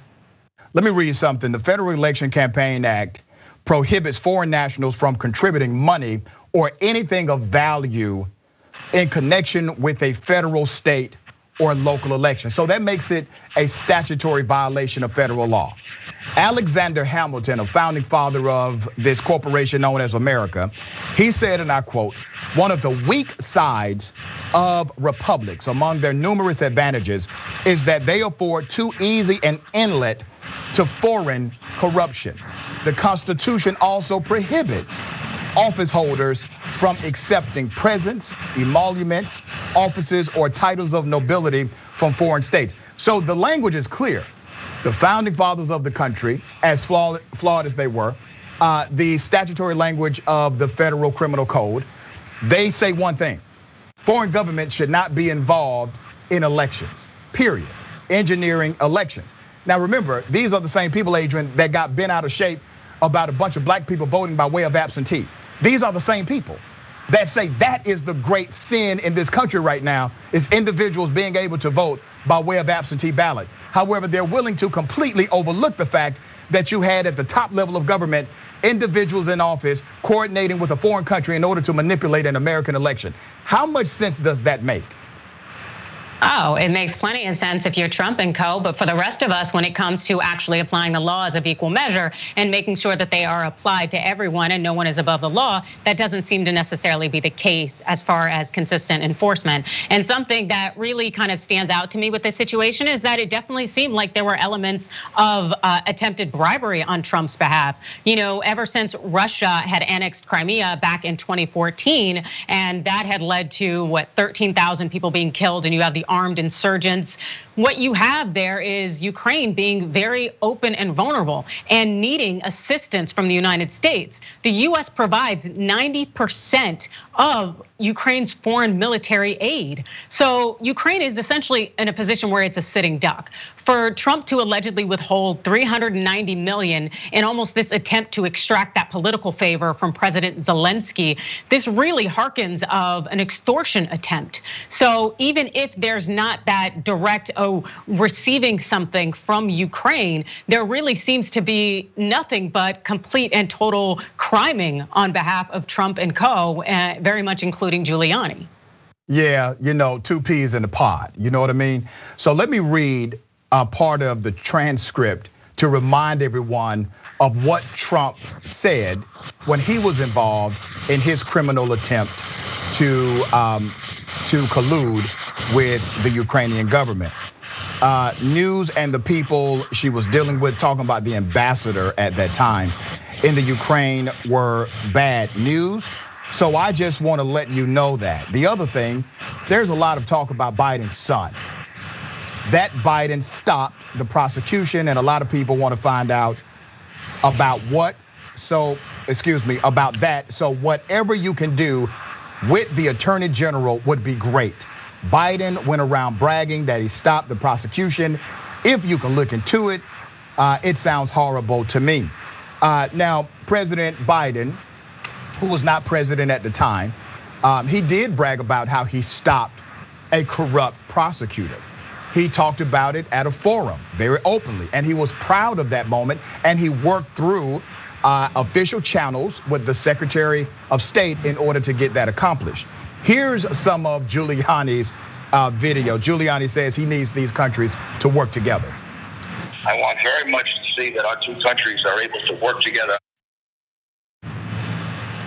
Yeah, here's the smoking gun of him laying the plan out. And all we need from the president is to say, I'm going to put an honest prosecutor in charge. He's going to investigate and dig up the evidence that presently exists, and is there any other evidence about involvement of the 2016 election? And then the Biden thing has to be run out. I don't know if it's true or not. I mean, I see him bragging about it on television. And to me as a lawyer, it sounds like a bribe. Somebody in Ukraine's got to take that seriously. These cats are so damn slick. They are slippery when wet. You know what I mean? We got more on the other side, all right? This is Indisputable. I'm your host, Dr. Rashad Richey.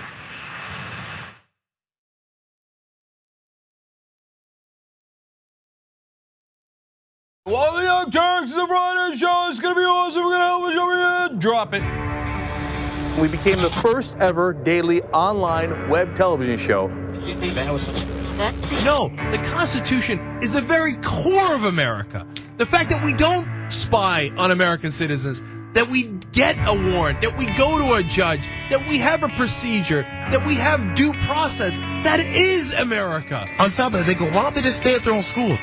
You gotta realize something. These schools suck. They want people to pull themselves up by their bootstraps. You ain't got no straps, you ain't got no boots. He lit these fires in trash bins all around town out of frustration. 99th most viewed channel today on YouTube. The Shorties Award. Best web host. We passed 1 billion views. Voice Award winner, News and Information Channel, The Young Turks. Oh, another Webby. The Young Turks. Can I curse? Yeah! For those of you watching on live stream, yes, we have adopted a pet iguana that showed up at our door. Haunted version in the dark with our silhouettes. Now let's get to the best line of the debate. And it was definitely the one against Fox. I told you we were coming. I mean, you talk about it when it becomes a problem. Our lack of gun control is a problem. Nonsense BS story is hurting that cause, and they need to wake up and recognize that they are being had by these people. Biggest gang in America. Question is, how do we make sure that we blame the person who is dead? What kind of democracy is that? We should never forget that the most powerful people in the world exploited the greatest tragedy in American history to go to war in a country that had a lot of oil. Rolling thunder. That's what this show is.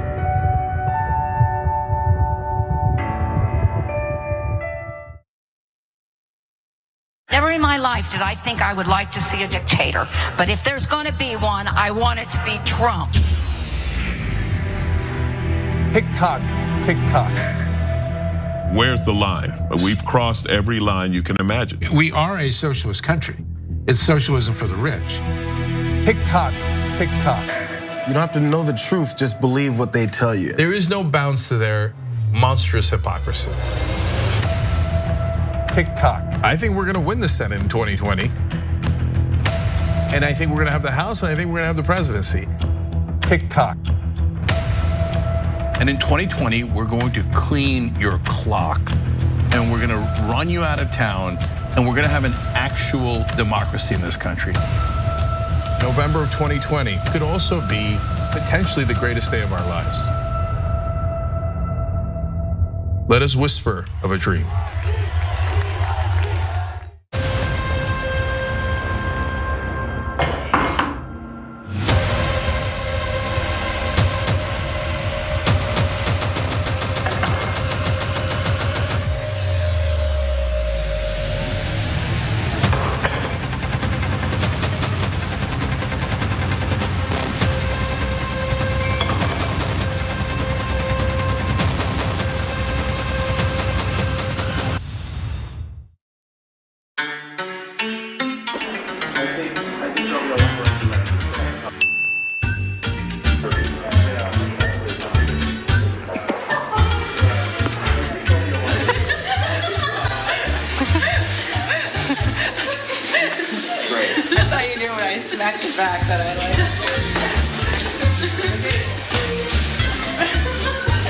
Say hi to the camera. I don't like this.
Okay, welcome back to Indisputable. What happened on January 6th was in fact a terrorist attack against the United States of America. Now, there's a problem. There's a problem in this country when we cannot label terrorism. We said everything from, oh, this is a protest turned to a riot. These were insurrectionists. Okay, cool. But see, terrorism has a very specific meaning under the legal doctrine, under the legal code. But we didn't want to go that far. We did not want to call this terrorism. So the individuals who actually committed acts of terrorism, they were arrested. Many of them were arrested. Some of them are still being arrested, but they are being arrested for misdemeanors. They are being arrested for misdemeanor trespass, etc. Some are being arrested for felonies. But there's a lawmaker, an actual bona fide lawmaker, meaning somebody voted this cat into office. A group of individuals said this man needs to represent us. We all saw the video. When January 6th went down, we saw the video of a white male opening a door to allow terrorists inside of the Capitol. Let's play some of that video.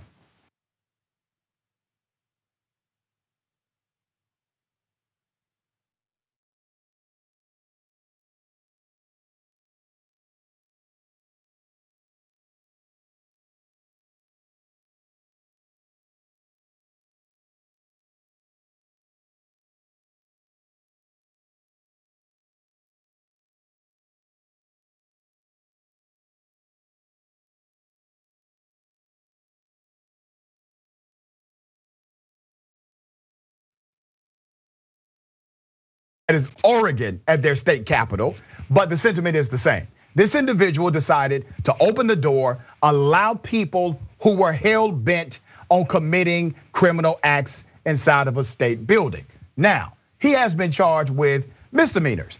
Cool, these are very low-level misdemeanors. He is likely not to get any actual jail time for these misdemeanors, but another video has surfaced that shows why he should have been actually charged with a felony offense. Here's the other video. Yeah, we're talking about setting up Operation Hall Pass, which I don't know anything about. And if you accuse me of knowing something about it, I'll deny it. But there would be some person's cell phone, which might be. But that was just random numbers that I screwed up. That's not anybody's actual cell phone. And if you say, I'm at the west entrance during the session and text to that number there, that somebody might exit that door while you're standing there. I don't know anything about that. I don't have anything to do with that. And if I did, I wouldn't say that I did. So, but anyway, that's the number that I didn't say was. So don't text that number, but a number like that, whatever. And make sure to say what entrance you're at too. What was that again? 971, just those random numbers again? Yeah, I didn't really say a number, but if I were to say a number, it might have been something like.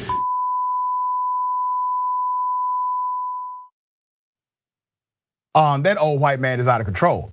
He's literally giving people his cell number, telling them to text him, to call him, but don't. I'm not giving my cell number, but if I did give my cell number, here's the number. And he gives out his number because he is organizing something called Operation Hall Pass. Operation Hall Pass is a criminal conspiracy to allow terrorists to overtake a state government. That's what Operation Hall Pass is. And the fact that we did not deem individuals who committed acts like this terrorists, he is likely to simply get away with a misdemeanor and absolutely no jail time whatsoever. But you clearly see that this idiotic, anti-American individual is plotting with criminals. And he is so bold about it, he's doing it in public. This is not done secretly. He has a group of people in front of him and he carried it out. Adrienne Lawrence, attorney at law, I'm sure you see significant conspiracy here, planning, organizing, criminal execution of the plan. Why is this guy not charged and arrested for a felony? Well, first thing I will tell you is this whole, Operation Hall Pass, that sounds less like a criminal conspiracy and more like some kind of plot between swingers. It is weird and it is also foolish. Oregon State Representative Mike Neerman He's got all the problems. What he says he was subjected to here was mob justice. He was telling lies from the outset, saying he had no intention on accidentally letting them in to the Capitol on that day. No, clearly this video shows that this man was in a concerted effort to put together and conspire with insurgents to allow them to attack his place of employment, which happened to be the Capitol. Neerman really does need to have the book thrown at him in all ways possible, as he is a lawmaker. He violated the laws, and he also subjected his colleagues, other lawmakers, to potential very, very significant and grave harm. He really should be held accountable in the harshest of measures. So I'm trying to count all of the criminal charges that I can see, and I'm a layman, okay? So I see felony trespass. I see criminal conspiracy to commit felony trespass. I see obstruction of justice because he did lie to investigators about what happened. I also see felony violation of oath of office. Did I leave something out? No, it sounds pretty good. Yeah, and here's the unfortunate reality. An individual like him, Adrienne, will still be considered and called a patriot by those on the right. He will not receive the narrative associated with criminality. Now, I find it quite ironic that in this country, white men, white women who commit to crimes are routinely given an out. They're giving an excuse, an explanation. And some people would downright say, well, it's against the law, but there's a reason, a good reason why they did it. Once again, showing the systemic bias and racism and how it coexists in the narratives we create about individuals in our country. Yeah, and it's interesting too, because Oregon just elected its first Black woman to legislature last month. Yet they had elected and reelected this gem of a man, Mike Neerman, since late 2014. It's problems and issues like this when we don't have adequate representation. What we're ending up seeing is people get passes, and the Beaver State seems plenty willing to allow Neerman to get a pass as opposed to holding him accountable. And I will tack on the thought that maybe he needs to also be charged with being an accessory to whatever crimes were committed when those people rushed into the Capitol that day. Yeah, but he's the kingpin. Like, he's the guy who organized the whole thing. He's giving the instructions, he's organizing the plan. He's even providing assistance with how to get guidance if you run into an obstacle somewhere. So absolutely, he was involved not only in consultation, but real aiding and abetting here. Let me shift gears because I need to bring this up. And it's a story that has not received enough attention, in my opinion. We know the stories, many of the stories about police officers who attack unarmed citizens, who shoot unarmed citizens, primarily Black and brown citizens.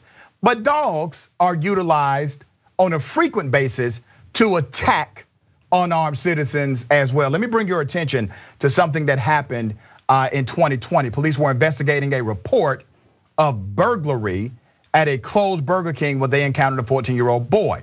All right, let's go to some of that footage. He's coming this way. Let's drop the scissors. Drop the scissors. Hold on, Jaeger. Hold on, Jaeger. Jaeger, hold on. Find that guy. Hit him. Hit. Hop. Hit. Hop. Jaeger, hop. No. Get on the ground. Jaeger, here. Hit.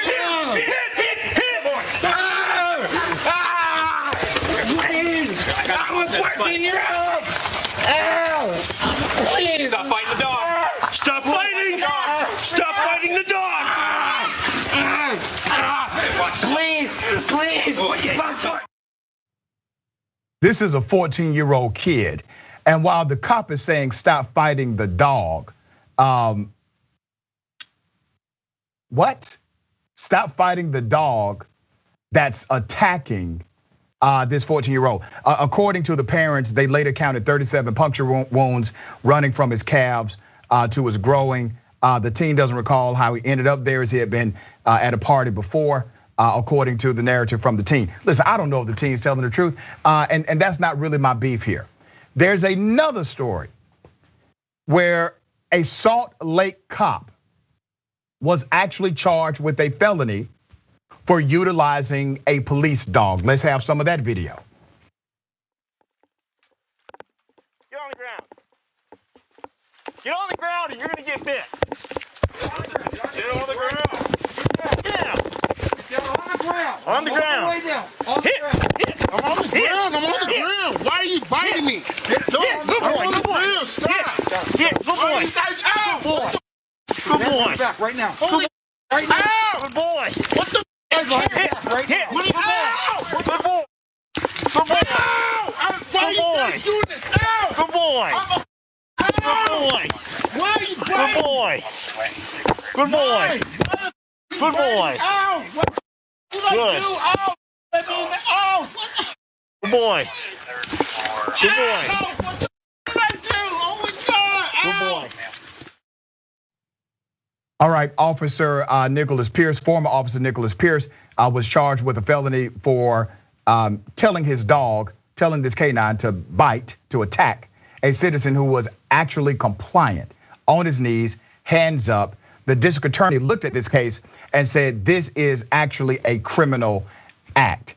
Adrienne, I think we need to see more of this, more of DAs getting involved in police misconduct and police criminality, because you don't need a new law, you just needed to enforce the ones on the books in order to get justice in this case. Absolutely, that is a use of excessive force when you're using the dog unnecessarily. Because this notion of using these canines, whether it's drug sniffing dogs or you're using them to subdue or to hunt down someone who's a suspect, that's not the issue. The issue is using them in an excessive and overly aggressive way. Interspecies violence has been used as a tool largely against Black and brown people for centuries. And the thing is, research shows that police, when they use canine dogs and they bite people, they predominantly bite Black and brown people. One study in LA County showed that Black people, who only represent about 9 to 10% of LA County, were 60% of dog bites by police. These dogs are being sicked on people, and they happen to be Black and brown people. This is a use of excessive force and interspecies violence. I like the way you put that. Let me bring up some of the stats. Salt Lake Tribune and Fox 13 analyzed 39 body camera videos from 3 largest police departments in the county: Salt Lake City, which we just saw, Unified, and West Valley City. In 20% of those videos, suspects had their hands up and were face down when they were bit. A majority of those involved were Salt Lake City police. These videos, next graphic, these videos from the past 2 years are part of a countywide investigation launched by Salt Lake County District Attorney Sim Gill into how police use canines. So far, Gill has charged Salt Lake City Officer Nicholas Pierce with 2 felonies involving 2 separate cases. The prosecutor's review was prompted by a Tribune story that included body camera footage of Pierce ordering his dog to bite a Black man who had his hands up. Let's be very clear about the old thing that's kind of new.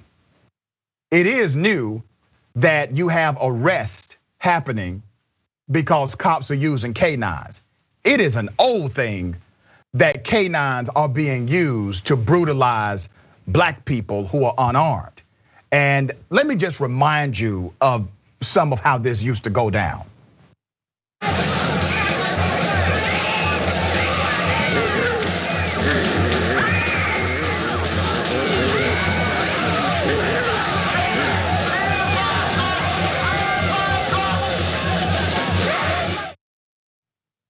You see, many people would try to argue that the reason canines are used is because individuals are in fact criminals, and this is part of their criminal pursuit. Well, the data clearly shows that 20% of the unarmed individuals who are attacked by these police dogs are actually in compliance with the officer's demand. That is based on 39 separate cases being reviewed by actual independent reviewers. Above that is this fact: when you utilize these animals typically it creates a barrier between the cop and responsibility. And they have learned this. And that is why they feel comfortable doing this to unarmed individuals. Adrienne, you've seen this. You know it happens. I know some cats in my old hood that it happened to. And they were telling the truth.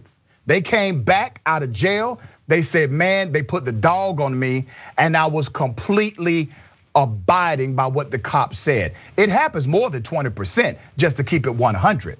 Those are the cases that we have body camera footage for. What say you? You know what, it just seeing that video footage, it goes back very far. Even Christopher Columbus, he would have 2 mastiffs with him and he would sick them on indigenous people. And seeing it happen to Black people from slavery in the 60s and even now, it just shows you it's another weapon. It may not be a discharge of a gun, but it is a way in order to maintain brutality and to really control people and to punish them and to keep them fearful, even if they are complying.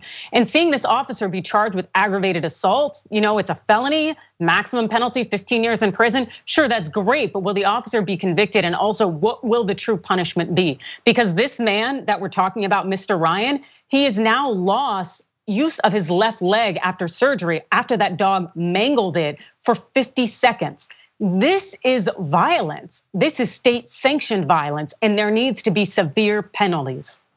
Yeah, let's look at, and great point, let's look at the reality of what people believe in this country. 94% of Americans believe that police reform is a must. 58% of Americans believe it is something that must be dramatic. Hell, even 51% of Republicans are for some level of police reform. But then when you go to the leadership class of the Republican Party, the leadership class of the conservative movement, they are anti-police reform. They simply want to give lip service to the idea without creating actual policies in order to do so. So they are adversarial to police reform, adversarial to reimagining the police. Here's the reality. If your county, if your city, if your state has decided to hire more police officers to combat crime, then your government has simply failed you, because they have admitted they have no idea how to actually attack the criminality that's happening in their jurisdiction. So in order to give you a band-aid and to appease you as a voter, they will then hold a press conference telling you how many more cops they've hired.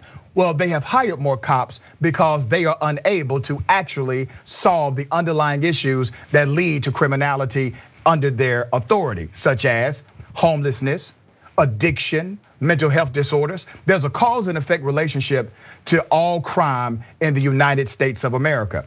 And if your government is not in the business of actually solving or creating remedy for that underlying issue, it will simply continue to throw money at an already over-bloviated police budget, and they will tell you that is the great fix. What are your thoughts, Adrienne, about police reform in this country?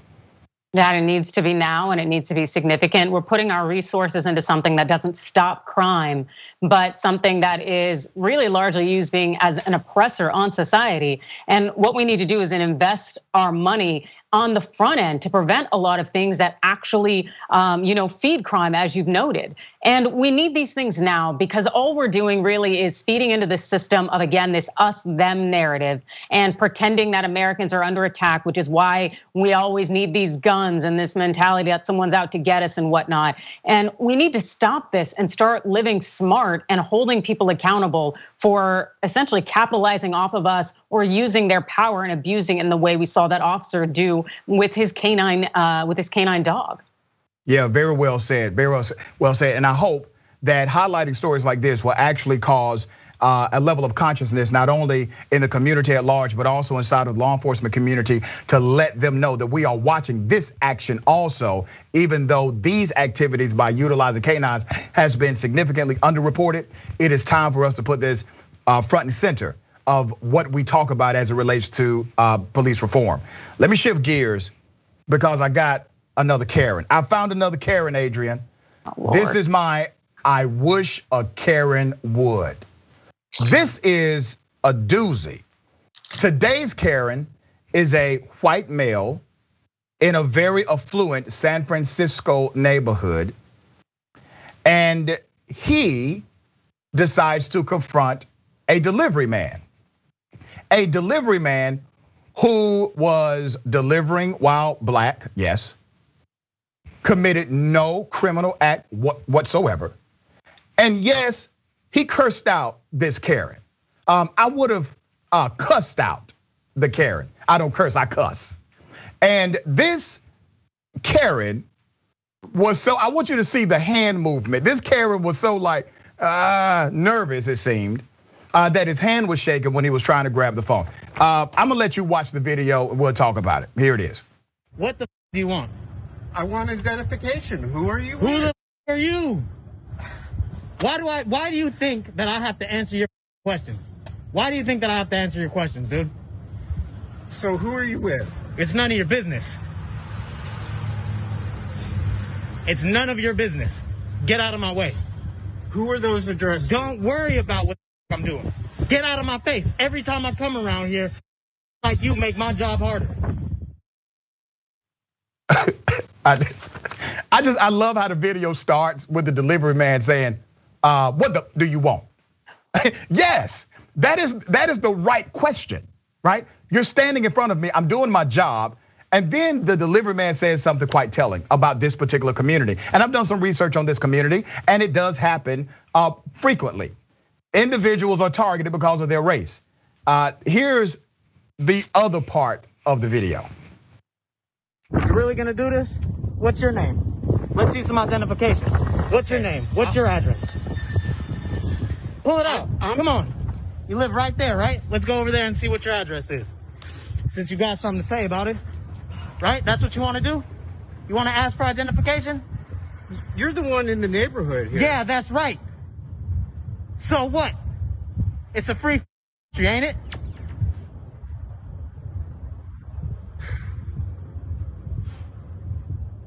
You did this. Don't start shaking and crying. What's your name? What's your name, buddy? John. John what? That's all you get. John what? John what? You come over here asking for identification? John what? I don't give a you and your missing packages. You think I'm crying over that? John what? You want to ask for identification? Where's your identification? Now remember, at this point, Karen has threatened to call 911 on the delivery man simply for being black and delivering packages in his community, as he would proclaim. Now, there's something called the Karen Act. The Karen Act was passed in 2020, which makes it against the law to call the police on somebody because of their race, basically. Here's the delivery man mentioning the Karen Act. No, that's good. I'll one up that. Good, go look for a police officer, you pilot. Don't think I don't know why you came over here and stopped me. Because you think I belong in another neighborhood, right? Yourself. You are why people get killed and end up on the news, you pilot. You're the reason why. When I first came on this street, he hollered at me from that window right there. He asked me what I'm doing. I told him none of his business, and he came down here and wanted to talk to me. So now we're gonna talk. Bit off more than you can chew, didn't you? Good for you. You heard about the Karen Act, right? So good luck with that. Who's really breaking the law? Okay. Good thing you did this, huh? Good thing this is how you woke up in the morning and decided what to do. This is what you decided to do with your day.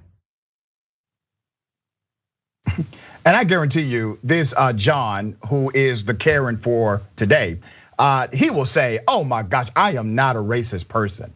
Oh, I cannot believe you would think I'm racist. We've had some things missing, and I just wanted to make sure you're not the person stealing it. That has nothing to do with racism. That's what's happening across this entire country. Thankfully, this delivery man had the foresight to simply record it. Once again, the unsung hero is the smartphone, revealing racist individuals in communities where you would think a person has somewhat arrived at the conclusion that being black does not mean out of place. Adrienne? Yep, And you're absolutely right about it. The fact that this man likely says, I don't have a racist bone in my body. This is racism 101. This is a perfect example. What that person is doing is something that happens to us every day, all the time, policing black bodies. White people often feel that they have every right to demand that we explain ourselves when we are in certain environments. I can't tell you the number of times I've gone out on a jog or running when I lived in the Beverly Hills area and had people stare at me and thinking, why are you here? Who are you? What I want to know where you are. It's just, it shows you that people have this deep, profound sense of racism in their thought, in their mindset that black people don't belong in certain areas or that they must be up to no good and thus they should be regulated. To have that audacity, or as they call it, the caucasity, to confront someone you don't know and say, who are you? I want to see your ID. That is a whole different level of just disgusting sickness that is rooted in the ism. And I'm glad this man was called out for it. Yeah, I'm glad it was called out as well. And if you really analyze where this comes from, where the psychology comes from, this is what we call, obviously, implicit bias, where you have an individual who may have done some overt things in order to show that he's not biased. Like this John character may do things to express that he's actually not racist. He may talk the code, he may talk the language, he may talk the language of diversity. But when it comes down to it, his racism is so implicit and it is so innate inside of him that once he's caught in the middle of it, he really doesn't know how to navigate out, because he didn't know that he was going there until he went there, because he is in fact implicitly or unconsciously biased. Now, hopefully videos like this will help expose and reveal the reality of the psychosis that exists in individuals who are racist. And I would dare argue that people who are racist overtly are not as dangerous as people who are racist on the inside. And here's why. You are in positions, typically when you have the inward racism, you are given positions where you are in charge of diverse people. If you are overtly racist, you are typically not in those positions. But the result is the same. However, you as an inward racist person have authority over so many, and your actions create unequal outcomes on a regular basis because you have failed to check your implicit bias. Yep, I absolutely agree. I have said it many a times that I prefer people who are overtly racist than those who are covert or unwilling to really recognize or even try to unearth their unconscious bias. Because the fact is, someone who lets me know where I stand, why wouldn't I want that? As opposed to someone who says, oh no, I don't see color. Yeah, here's the thing, Adrienne, I like my racists in hoods, you know what I mean? Please put the hood on so I know exactly who you are. Yep, okay? Put the hood on, but stay out of the hood, thank you. Oh, they're not coming to the hood anyway. They come on now, you know better than that. We got more. Adrienne, it is always a pleasure to have you on the program. Tell people how they can follow you. All right, you can catch me on Twitter at Adrienne Law, Instagram at Adrienne Lawrence. There you have it. Indisputable, Dr. Rashad Richey. We got more on the other side.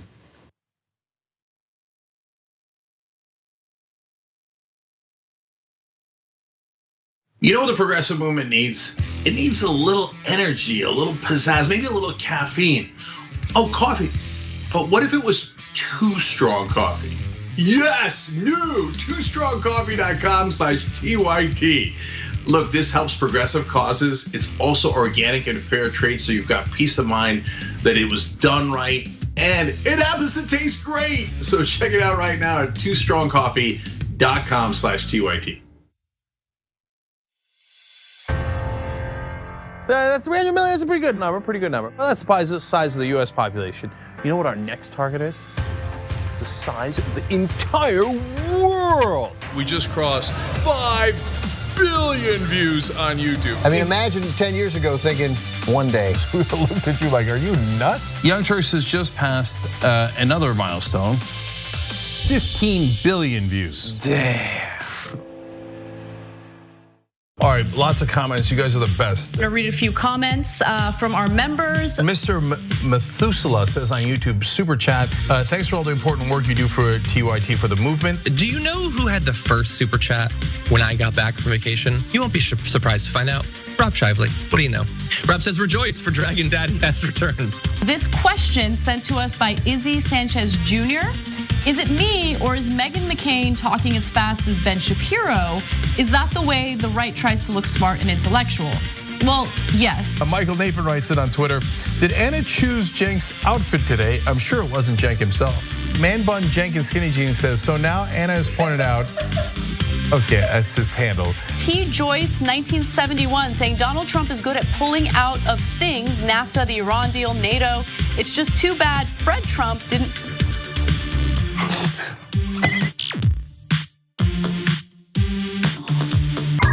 All right, let me do a little quick plug here. It's not even a plug, I'm bragging, okay? I'm bragging, watch me. We have a channel on YouTube, a whole channel devoted just to the Young Turks. It's badass, right? Wow, man. I can see the voice. You guys are rock stars. Unbelievable. Senator Sanders, welcome to Rebel Headquarters. Man, you guys are amazing. We gave you what you wanted. Okay. Speaking of shirts. I have a surprise. You reached a lot of people. You are the Young Turks. And we have spread that progressive message wide and far. Let's keep it going.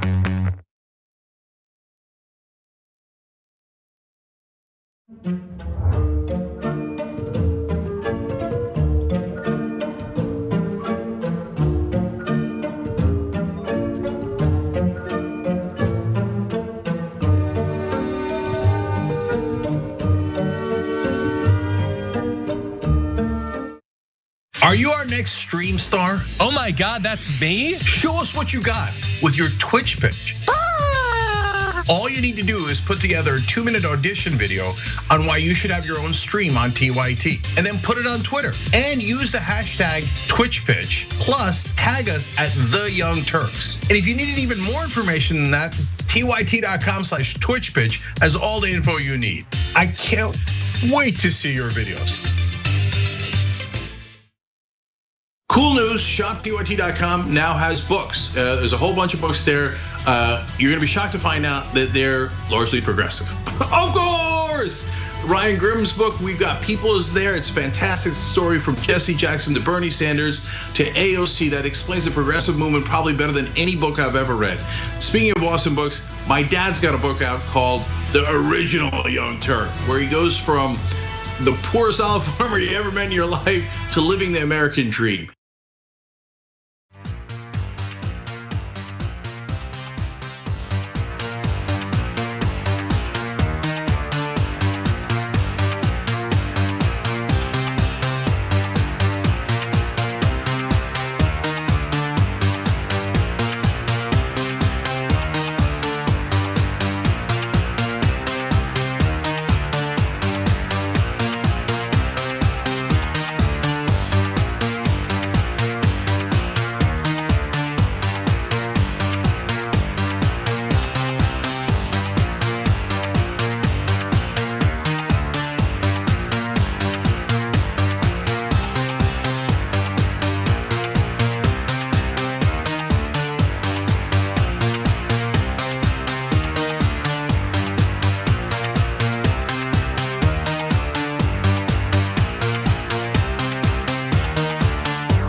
Welcome back, Indisputables. Don't forget, I have the Bullpen coming up in just a little bit, all right? Where I debate a conservative thinker. On the Bullpen today, I have a guy named Bobby Eberle. He says some insane things on TV. He is a conservative political analyst. And we're going to debate race relations in the United States. It should be a fun one. You don't want to miss that debate at all. Let me apologize. I have been negligent on reading some of these comments, so let me get to them. I appreciate every single one of you for commenting. Eric the Red says, "Get on the ground. What is he hovering so much for just doing what the police tell you to do?" You're right. Cray Souffle, and by the way, I love that name. Just the fact that this guy can't even stand still shows he was either in cahoots with those rioters or a serious drug addict, talking about the man who should be charged with multiple felonies for organizing a terrorist attack. Someone who likes Bernie Sanders says, "Dude, I love this delivery guy." I like him too. I mean, anytime a white racist person approaches you and you're doing your job, your first response should be, "What the are you doing?" That should be your response. That is how you open up the dialogue, okay? It's no, "Hey, is everything okay?" No, hell no. What the are you doing? What the do you want, right? That's how you open up the dialogue. I love the delivery guy too. Let's go to the super chats. Lawrence Wells says, "It is an absolute treat to have not one, but two very intelligent people absolutely leaving no stone unturned, covering each of the stories. Dr. R Squared, I really want to see much more of this show. Thank you." To Neo Tub Ninja, I probably said that almost correct. Missed the live show yesterday, but glad to be catching this one. And I'm glad you're catching this one. Vitingale, haha, Adrienne, I love that she's on the second Indisputable. I love it too. Alexis Merrill Dragon Queen, if these people want fascism, there are other places like Russia where they embrace it. Go there and leave us here. Very good point. Let me try. Rain de Sud or Rene de Sud. Yes, indeed, they were moving like they knew Trump wasn't leaving. Like, wow, where's the feds? Yep, and he actually gave his real cell phone number. That it was verified that this was the lawmaker's actual cell phone number. Mitchell Evans says he will be ejected from the state legislature. He is a freaking traitor. Yeah, and his colleagues, this lawmaker, his colleagues have signed a petition basically saying that he needs to get the hell up out of there. All right, so that was actually a positive note. It was one of the very few bipartisan things that happened in that state. L33T DR460N, that's the only way I can say that name. "I'm loving this after the damage report." And thank you, we're loving the fact you're here. Twitch activity, all of my Twitch folks. Thank you, Tempo Dan 918 for gifting 5 tier 1 subs to TYT's community. Thank you to, it's moving too fast for me now. It's too much coming in. PG Sherry says, not surprised, privileged in San Francisco, idiots. My hometown used to be great, now it's a total S-hole city. Well, damn. All right, I appreciate you all and the viewer comments. Keep them coming. All right. I have a really cool dude in the next segment. No, not the debate guy. All right, he is. Let me tell you something. That he is not a cool dude, the debate guy. But this guy is, in fact, a very cool guy. We have Angelo Carusone, who is president of Media Matters. I have the president on the show. Good day, Angelo. Welcome. How you doing? Doing quite well, man.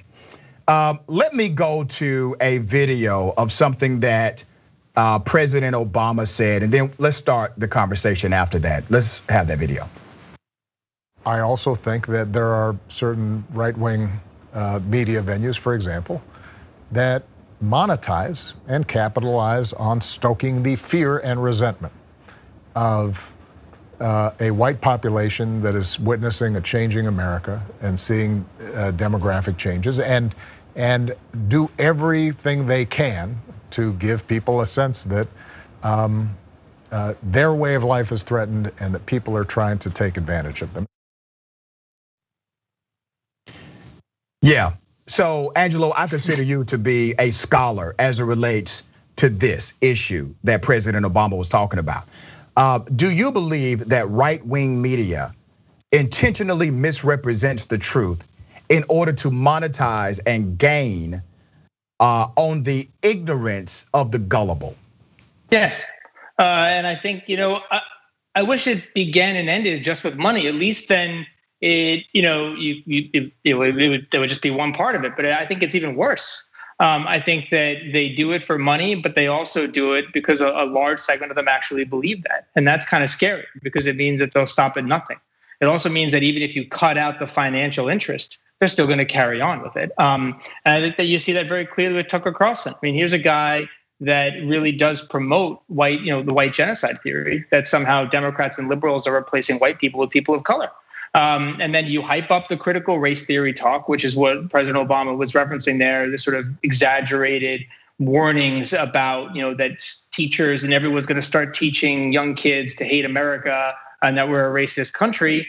And, you put the two together and, Tucker Carlson's lost half of his advertising. It's almost $250 million. And yet his programming has gotten worse, not better. And if you run a commercial media show, typically that would mean you'd course correct because you'd want to bring in new advertisers.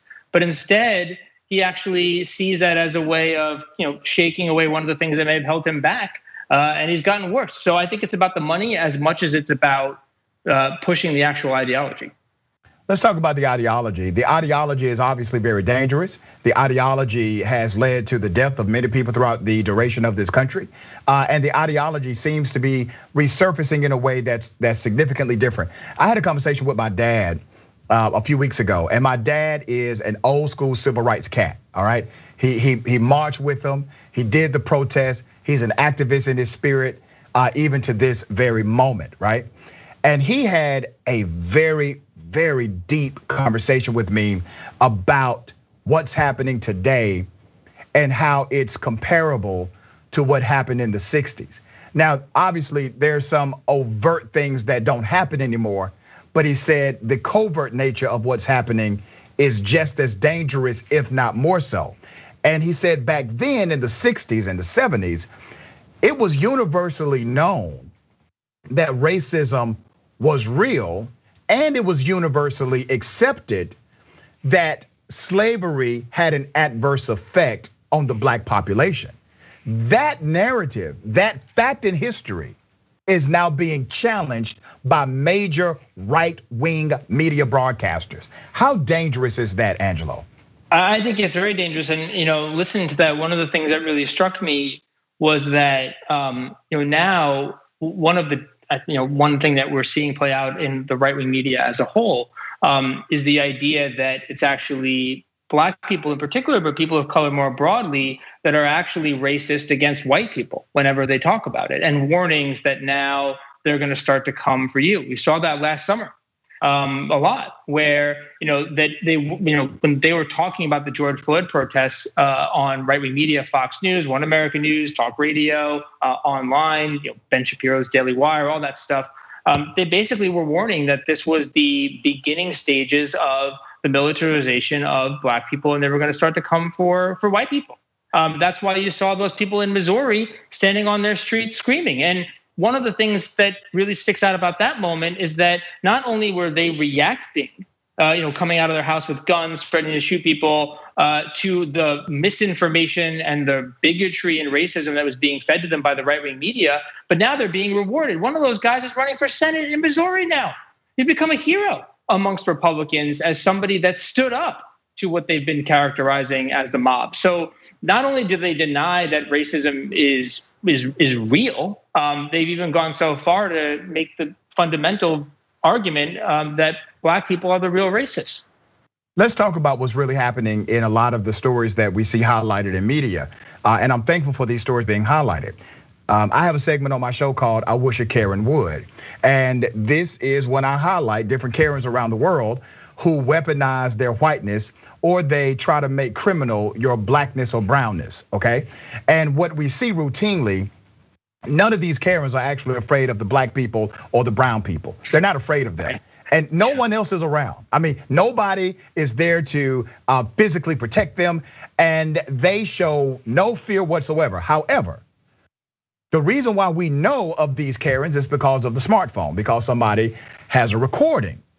But without that recording, that police report would have read, I am in fear of my life, or I was in fear of my life. We saw Central Park Karen. She told you the move. She said, I'm gonna tell them a big black man is trying to attack me, or whatever she said. She wanted to weaponize her whiteness against him, while at the same time criminalizing his blackness, knowing what it would translate to in the criminal justice system. So that tells me a couple of things, Angelo. That tells me, number one, they are well aware of the systemic racism that exists in criminal justice systems.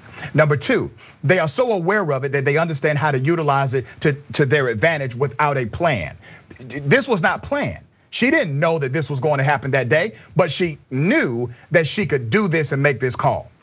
If this brother would not have recorded that incident, he would still be in jail today for attacking someone, a white female, at that Central Park location.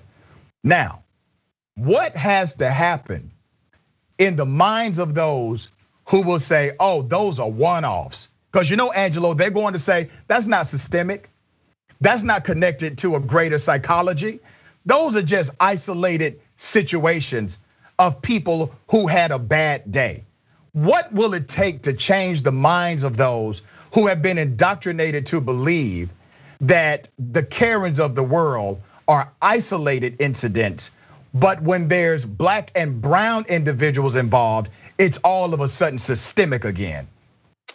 Yeah, that's a really good, it's, grapple with that a lot. One thing that I think it sometimes gets lost in just how bad the information problem actually is, and this gets to your question. I think it starts in some ways the local media conversation. One thing that we've seen in some of the studies we've done, and a couple of years ago, we partnered with Color of Change and put out this great study that looked at local media in New York City and in Atlanta. And what we found in just those two cities is that if you compared the aggregate local news coverage, and then you compared it to actual crime statistics, you would think that black people were committing 12 times more crime than they actually were. You would think they were the only ones committing crime.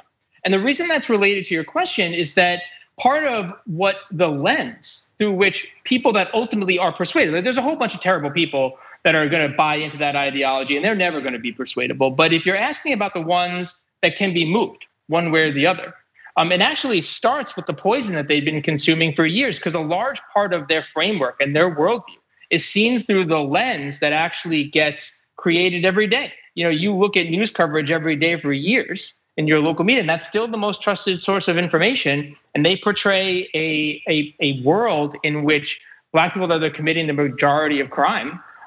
What that does is allow for a whole range of rationalizations and a deep susceptibility to the preying on racial anxieties that we see from the right-wing media. And so I do think in some ways it starts from the places that we would expect to be better than that, which are actual local newsrooms. And because New York City and Atlanta were not the worst examples, they were the best. We started with the best case scenarios. Unbelievable. And so it's bad. And I think a lot of it really does start at home. Angelo, I'm flat out of time, brother, but it has been a pleasure having you on the show. You are a necessary entity in the fight for true justice in this country. I appreciate all you do at Media Matters and Beyond. Thank you. We got more on the other side. Indisputable, Dr. Rashad Richey.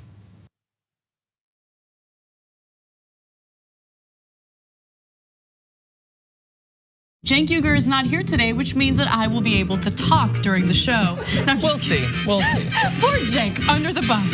My God, if Jesus came back, how much would the Republicans hate him? Now you have to give away all of your possessions to the poor. Steve King would be like, oh, Weezy. Everyone should be lucky enough to have a John Iadarola in their life. You confused everyone. Okay, sorry, I thought it was pretty clear. Take a break now. You can turn me to Dr. Manhattan as long as I get what Dr. Manhattan's packing, okay? The liberal mom says, Mark Thompson, have you ever thought about doing one of those tapes that soothe people to sleep? Like Mark Thompson reads the phone book. I'd buy it. If you'll buy it, I'll do it. Emilio D'Amelio writes in, John, you are so thick. I love you. That's what he wrote. Pork Chop Express writes in and says John Iadarola needs a new jacket. Whoa. Those 24-inch pythons are about to burst out of his sleeve. Guns, baby. You know, the two people here said that their moms were both in love with you over Beauty and the Beast. Mm-hmm. That's an improvement. I usually get grandmothers. Charlie Turk. No, wait a minute, don't you dare. Chemical castration when we return from the break. I hope that, who they choose for the White House isn't just a borderline Klansman. That's all we gotta hope. That's it, we will settle it. She's cute. I didn't say that about Laura Ingraham.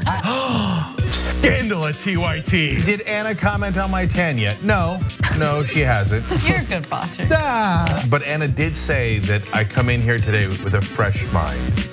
That's all I'm about. I'm about a fresh mind. I can't with you right now. Okay? She just can't. She can't, but nonetheless, we have to for another 3 hours. I'm back, baby. Let's rip in the Republicans. See, don't miss the live show. That's great. Tell people, if you're a member, you get the whole live show whenever you want, because this stuff doesn't go into any of the clips.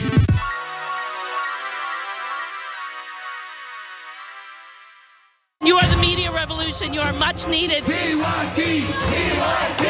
The place is like 95% TYT on. You guys, the Young Turks, which is my favorite channel, we're getting that message out. Cenk and the Young Turks do an extraordinarily good job. No matter what mainstream media says, you have to listen to the Young Turks. The people who support us on the internet, that's what gives us strength. That's what allows anyone who was in there who was undecided to think one side seems to be winning. They seem to have a bigger army. There might be a reason for that. So thank you guys. What's happening? I'm Dr. Rashad Richey, host of Indisputable with Dr. Rashad Richey. Here's the bottom line. I play no games about policy, period. Too many people's lives are at stake. So here's what I do. I challenge conservative ideology that hinders the growth of this country. I make sure we place our facts in proper context, and I have no problem debating anyone on a position that I have. Progressives have the ideas to change the world, but when you really look at it, progressives have always changed this world for the better. I want you to tune into my new show, Indisputable with Dr. Rashad Richey, right here on the TYT network, 2:30 p.m. Eastern time, 11:30 a.m. Pacific time. I'll see you there. Everything that we've accomplished over the years is because of our members who've allowed us to remain independent of corporate interests and reach 20 million followers. Now is the time to bring as many people into the progressive movement as possible. We're inviting you to be the change and help bring a community-powered progressive change machine to life. Details are at tyt.com/change. If you're a member, thank you. We need you to remain so. If you're one of the thousands of viewers out there who's not a member yet, the time has come for you to join now. We need you more than ever.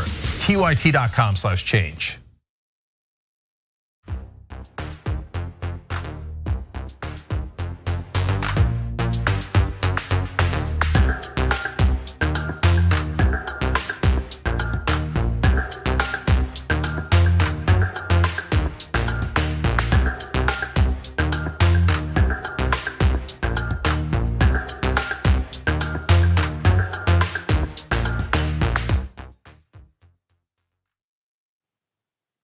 Welcome back to Indisputable. Welcome to the Bullpen. In the Bullpen today, I have Bobby Eberle, conservative political analyst, writer, and host of the 13-minute news hour, and a darling of Newsmax.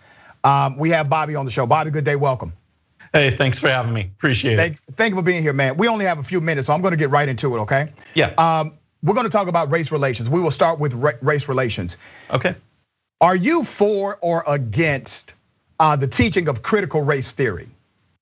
Rashad, I'm absolutely against it. I mean, we can go over the reasons and everything, and part of it stems from my background and the way that I was raised. If I could get into that a little bit. I was born the year Dr. Martin Luther King was assassinated. So I have no doubt that his legacy and his teachings, they've always meant a lot to me. I was just giving a speech a couple weekends ago where I talked about his letter from a Birmingham jail. That teaching, that legacy is what filtered through education during my elementary and middle school years. And he talked about things like a colorblind society, judging on merit, coming together. Great American melting pot was another theme popular in those days. And if you look at the statistics, you look at polling, that healing that was necessary following the civil rights movement, following his assassination, was working. People never forgot Jim Crow. They didn't forget slavery, but there was a purpose to bring that up, to go through that, and now we heal. The thing that we have now, the problem we have now is that no one's allowing it to heal. You can't heal if you keep picking at the wound. All right, Bobby, I know we only got a few minutes, brother, so I have to opine and interrupt. Number one, you're absolutely incorrect about the teaching of Dr. Martin Luther King Jr. What you were given was what's called a summary of his teachings up until 1964. I actually teach Dr. King as a social change agent at the university. I teach Dr. Martin Luther King Jr.'s life. What happened was a curation from a professor who was hired, yes, by the King family in order to give a more watered down version of Dr. King's teachings. So you missed the part when he said after 1964 that his American dream was actually an American nightmare. You missed the lesson when Dr. King said very clearly that in order for black people to have equity in the United States of America, they must receive a universal basic income. He preached the doctrine of UBI, a progressive doctrine. You missed the ideology of when Dr. King said very clearly that whites in America were more racist than he ever believed them to initially be. So all of this got whitewashed, and I mean that literally, for the sake of a more acceptable narrative of Dr. King, and that lies the problem. Now, what about critical race theory in K through 12 education? What's up with all of these state governments saying that they are banning critical race theory in K through 12 education? Speak on that. All right, we'll get into that, but to your point, and I appreciate your teachings of it, but this version that we had, this version that we received is a version that worked. It's a version that brought people together. But it's a lie, brother. The point is, that's not his ideology when he died and got assassinated by racist people. That wasn't his ideology then. So it's like saying, let's take the teachings of Jesus Christ, right? You're a Christian, right? Yes. Would you like it if somebody took the teachings of Christ, manipulated the last 3 years of his teaching, and only gave you the first half year of his teaching? Well, I think what you would have there is people coming out and saying, here is the proper way to go. Here is the way to do it. And when you take Martin Luther King's teachings that I learned in school, let me throw you a stat and then we'll get to critical race theory. In 2005, Gallup did a poll. They asked how many people were very worried about race relations in this country. Very worried, 16%. Today, 48%, plus another 25 that are somewhat worried. That means 73% of people today think race relations are messed up. That was only 37 in 2005. You're reading to me a poll, and I get to that poll in just a second. Let me get your thoughts. Right, yeah, but what it shows is that something happened since 2005. Okay, and that is we went away from those teachings and we started embracing things like critical race theory. So I got to call bull, Bobby. Let me read you some real statistics of people that are actually affected rather than folks that give their opinion about race relations. In the United States of America, black women earn 62 cents for every dollar of a white man doing the same job. In the United States, Hispanic women earn only 54 cents for every dollar earned by a white man doing the same job. African American men working full time earn only 72% on the average earnings comparable to Caucasian men, and only 85% for Caucasian women doing the same job. Okay, now another source. In 1980, college-educated black women with more work experience actually earned lower wages than college-educated white women. Another stat, the $15 minimum wage, once again, an issue that could have been resolved in this country by way of a vote, lifted a significant number of people out of poverty, especially those who are black and brown, was shot down largely by conservative talking points. But let me go back to your point about critical race theory. Just answer this quickly. Are you against critical race theory being taught in K through 12 education? Yeah, absolutely against it. Okay, Bobby. Bobby, it ain't even taught in K through 12 education. Did you know that? Critical race theory. It absolutely is, Rashad. It absolutely is. When you see parents stepping forward, when you see parents stepping forward and forming Facebook groups and going to legislatures and going to city councils and going to school boards saying, look at this assignment. Look at what my son or daughter is being taught. All right, it Bob, is being fed into K through 12. Let me bring you back to the planet, brother. Bring me back. Critical race theory is an advanced theoretical framework that teaches the complexities of institutional racism and how they interrelate to societal norms, policies, and institutions. It is not even taught at the undergraduate level of college. It is taught at graduate level studies, master's and doctoral programs.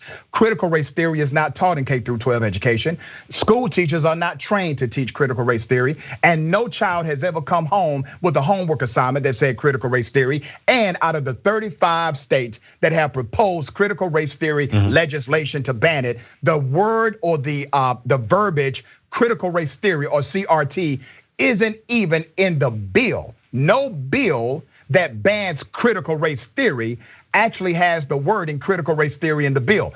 What they're doing, Bobby, and you're a smart guy, and I want you to catch this.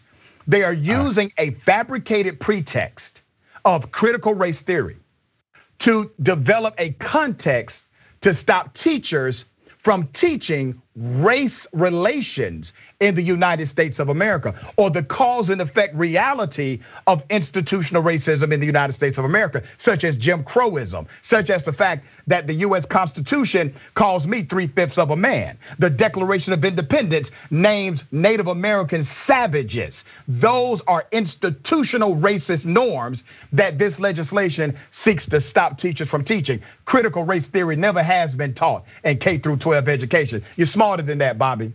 No, I am smarter than to fall for what you're saying, Rashad, because what you listed are historical facts, words that are in documents, but the core teaching of critical race theory is to look at society as groups of oppressors and the oppressed. And one of the ways they do that is looking at race. And those teachings have filtered down through every single level of education. When kids are coming home saying that I was told that it is bad to be white, that this person is better because they. Race theory. That is what is being taught. Yes. If a student, listen, brother, if a student is told it is bad to be white, that's a dumbass teacher. Because it's not bad to be white. It's bad to be a white racist, yes, but it's not bad to be white. That's just a faulty educator. But it does not. But that is the curriculum. That critical race theory is being taught in that class.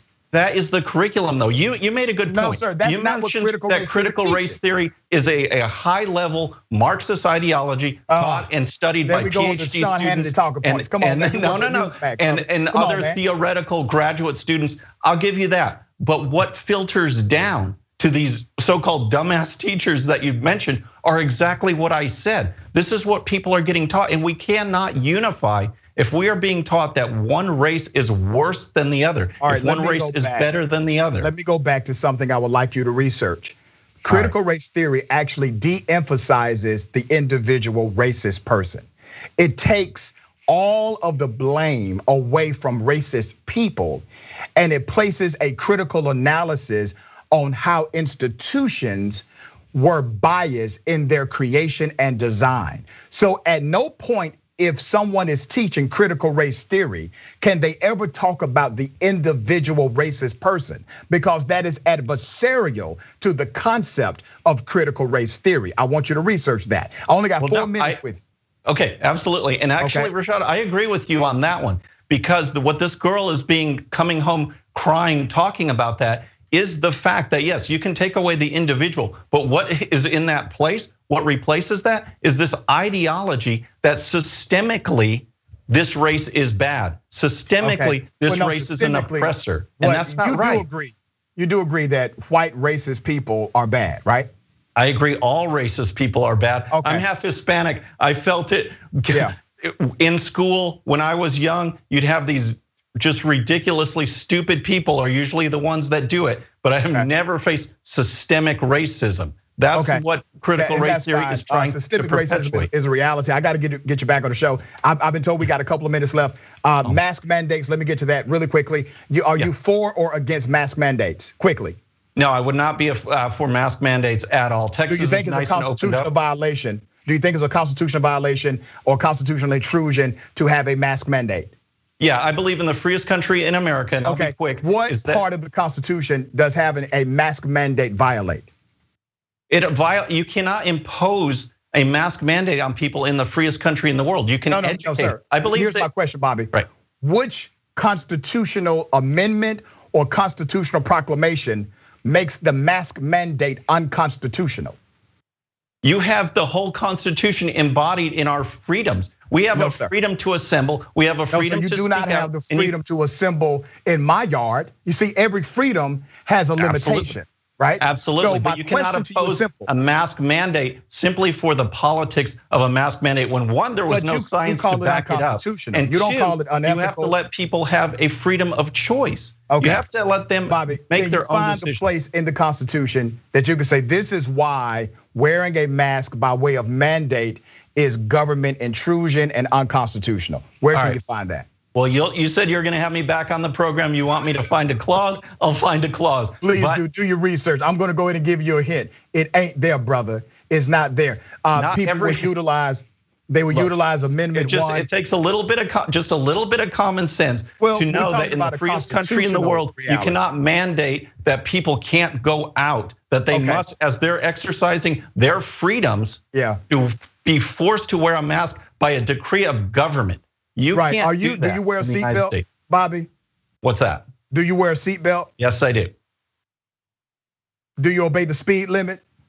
Well, I'm a former race car driver, so that one's a little bit hard. But you understand my point, and I do find it interesting that cats like you don't look at all of these other government mandates by law as intrusions. You don't even look at the government telling a woman what she can or cannot do with her body as an intrusion. But all of a sudden you look at wearing a mask as an intrusion on your constitutional right, but you can't even find the place in the Constitution where the Constitution says the government cannot do that. And brother, as I said, I will have you back on the show, but I want you to do your research on that and come back and holler at me, okay? I'll do it, and if you want to talk about the woman's right, you just in that quick sentence, you forgot about the other person's right. Every person has a right to life. I'm glad you brought that up. I'm glad you brought that up. And so I will go to break with this to leave you with, Bobby. Where does life begin? At conception. Why do you say that? Because there's nothing that a woman will do, nothing that will grow in her body where she will produce a rock or a dog or a fire hydrant. She will produce a human being. Remember the story of Adam? When Adam was created, Adam did not become a living soul until God breathed into him the breath of life, and that is when Adam became a living being. When there was a respiratory function, Adam became a living soul. Adam was a biological entity and then became a living soul, according to scripture, once Adam had a respiratory function. I'm gonna leave you with that. You'll come back and debate me again, and it's been a pleasure, man. I appreciate you being with me, okay? Thanks, Rashad. Thank you. I have, don't forget on Twitch, stay tuned on Twitch. You got Jordan Yule. You do not want to miss a deep dive next. All right, Indisputable. Dr. Rashad Richey. Peace.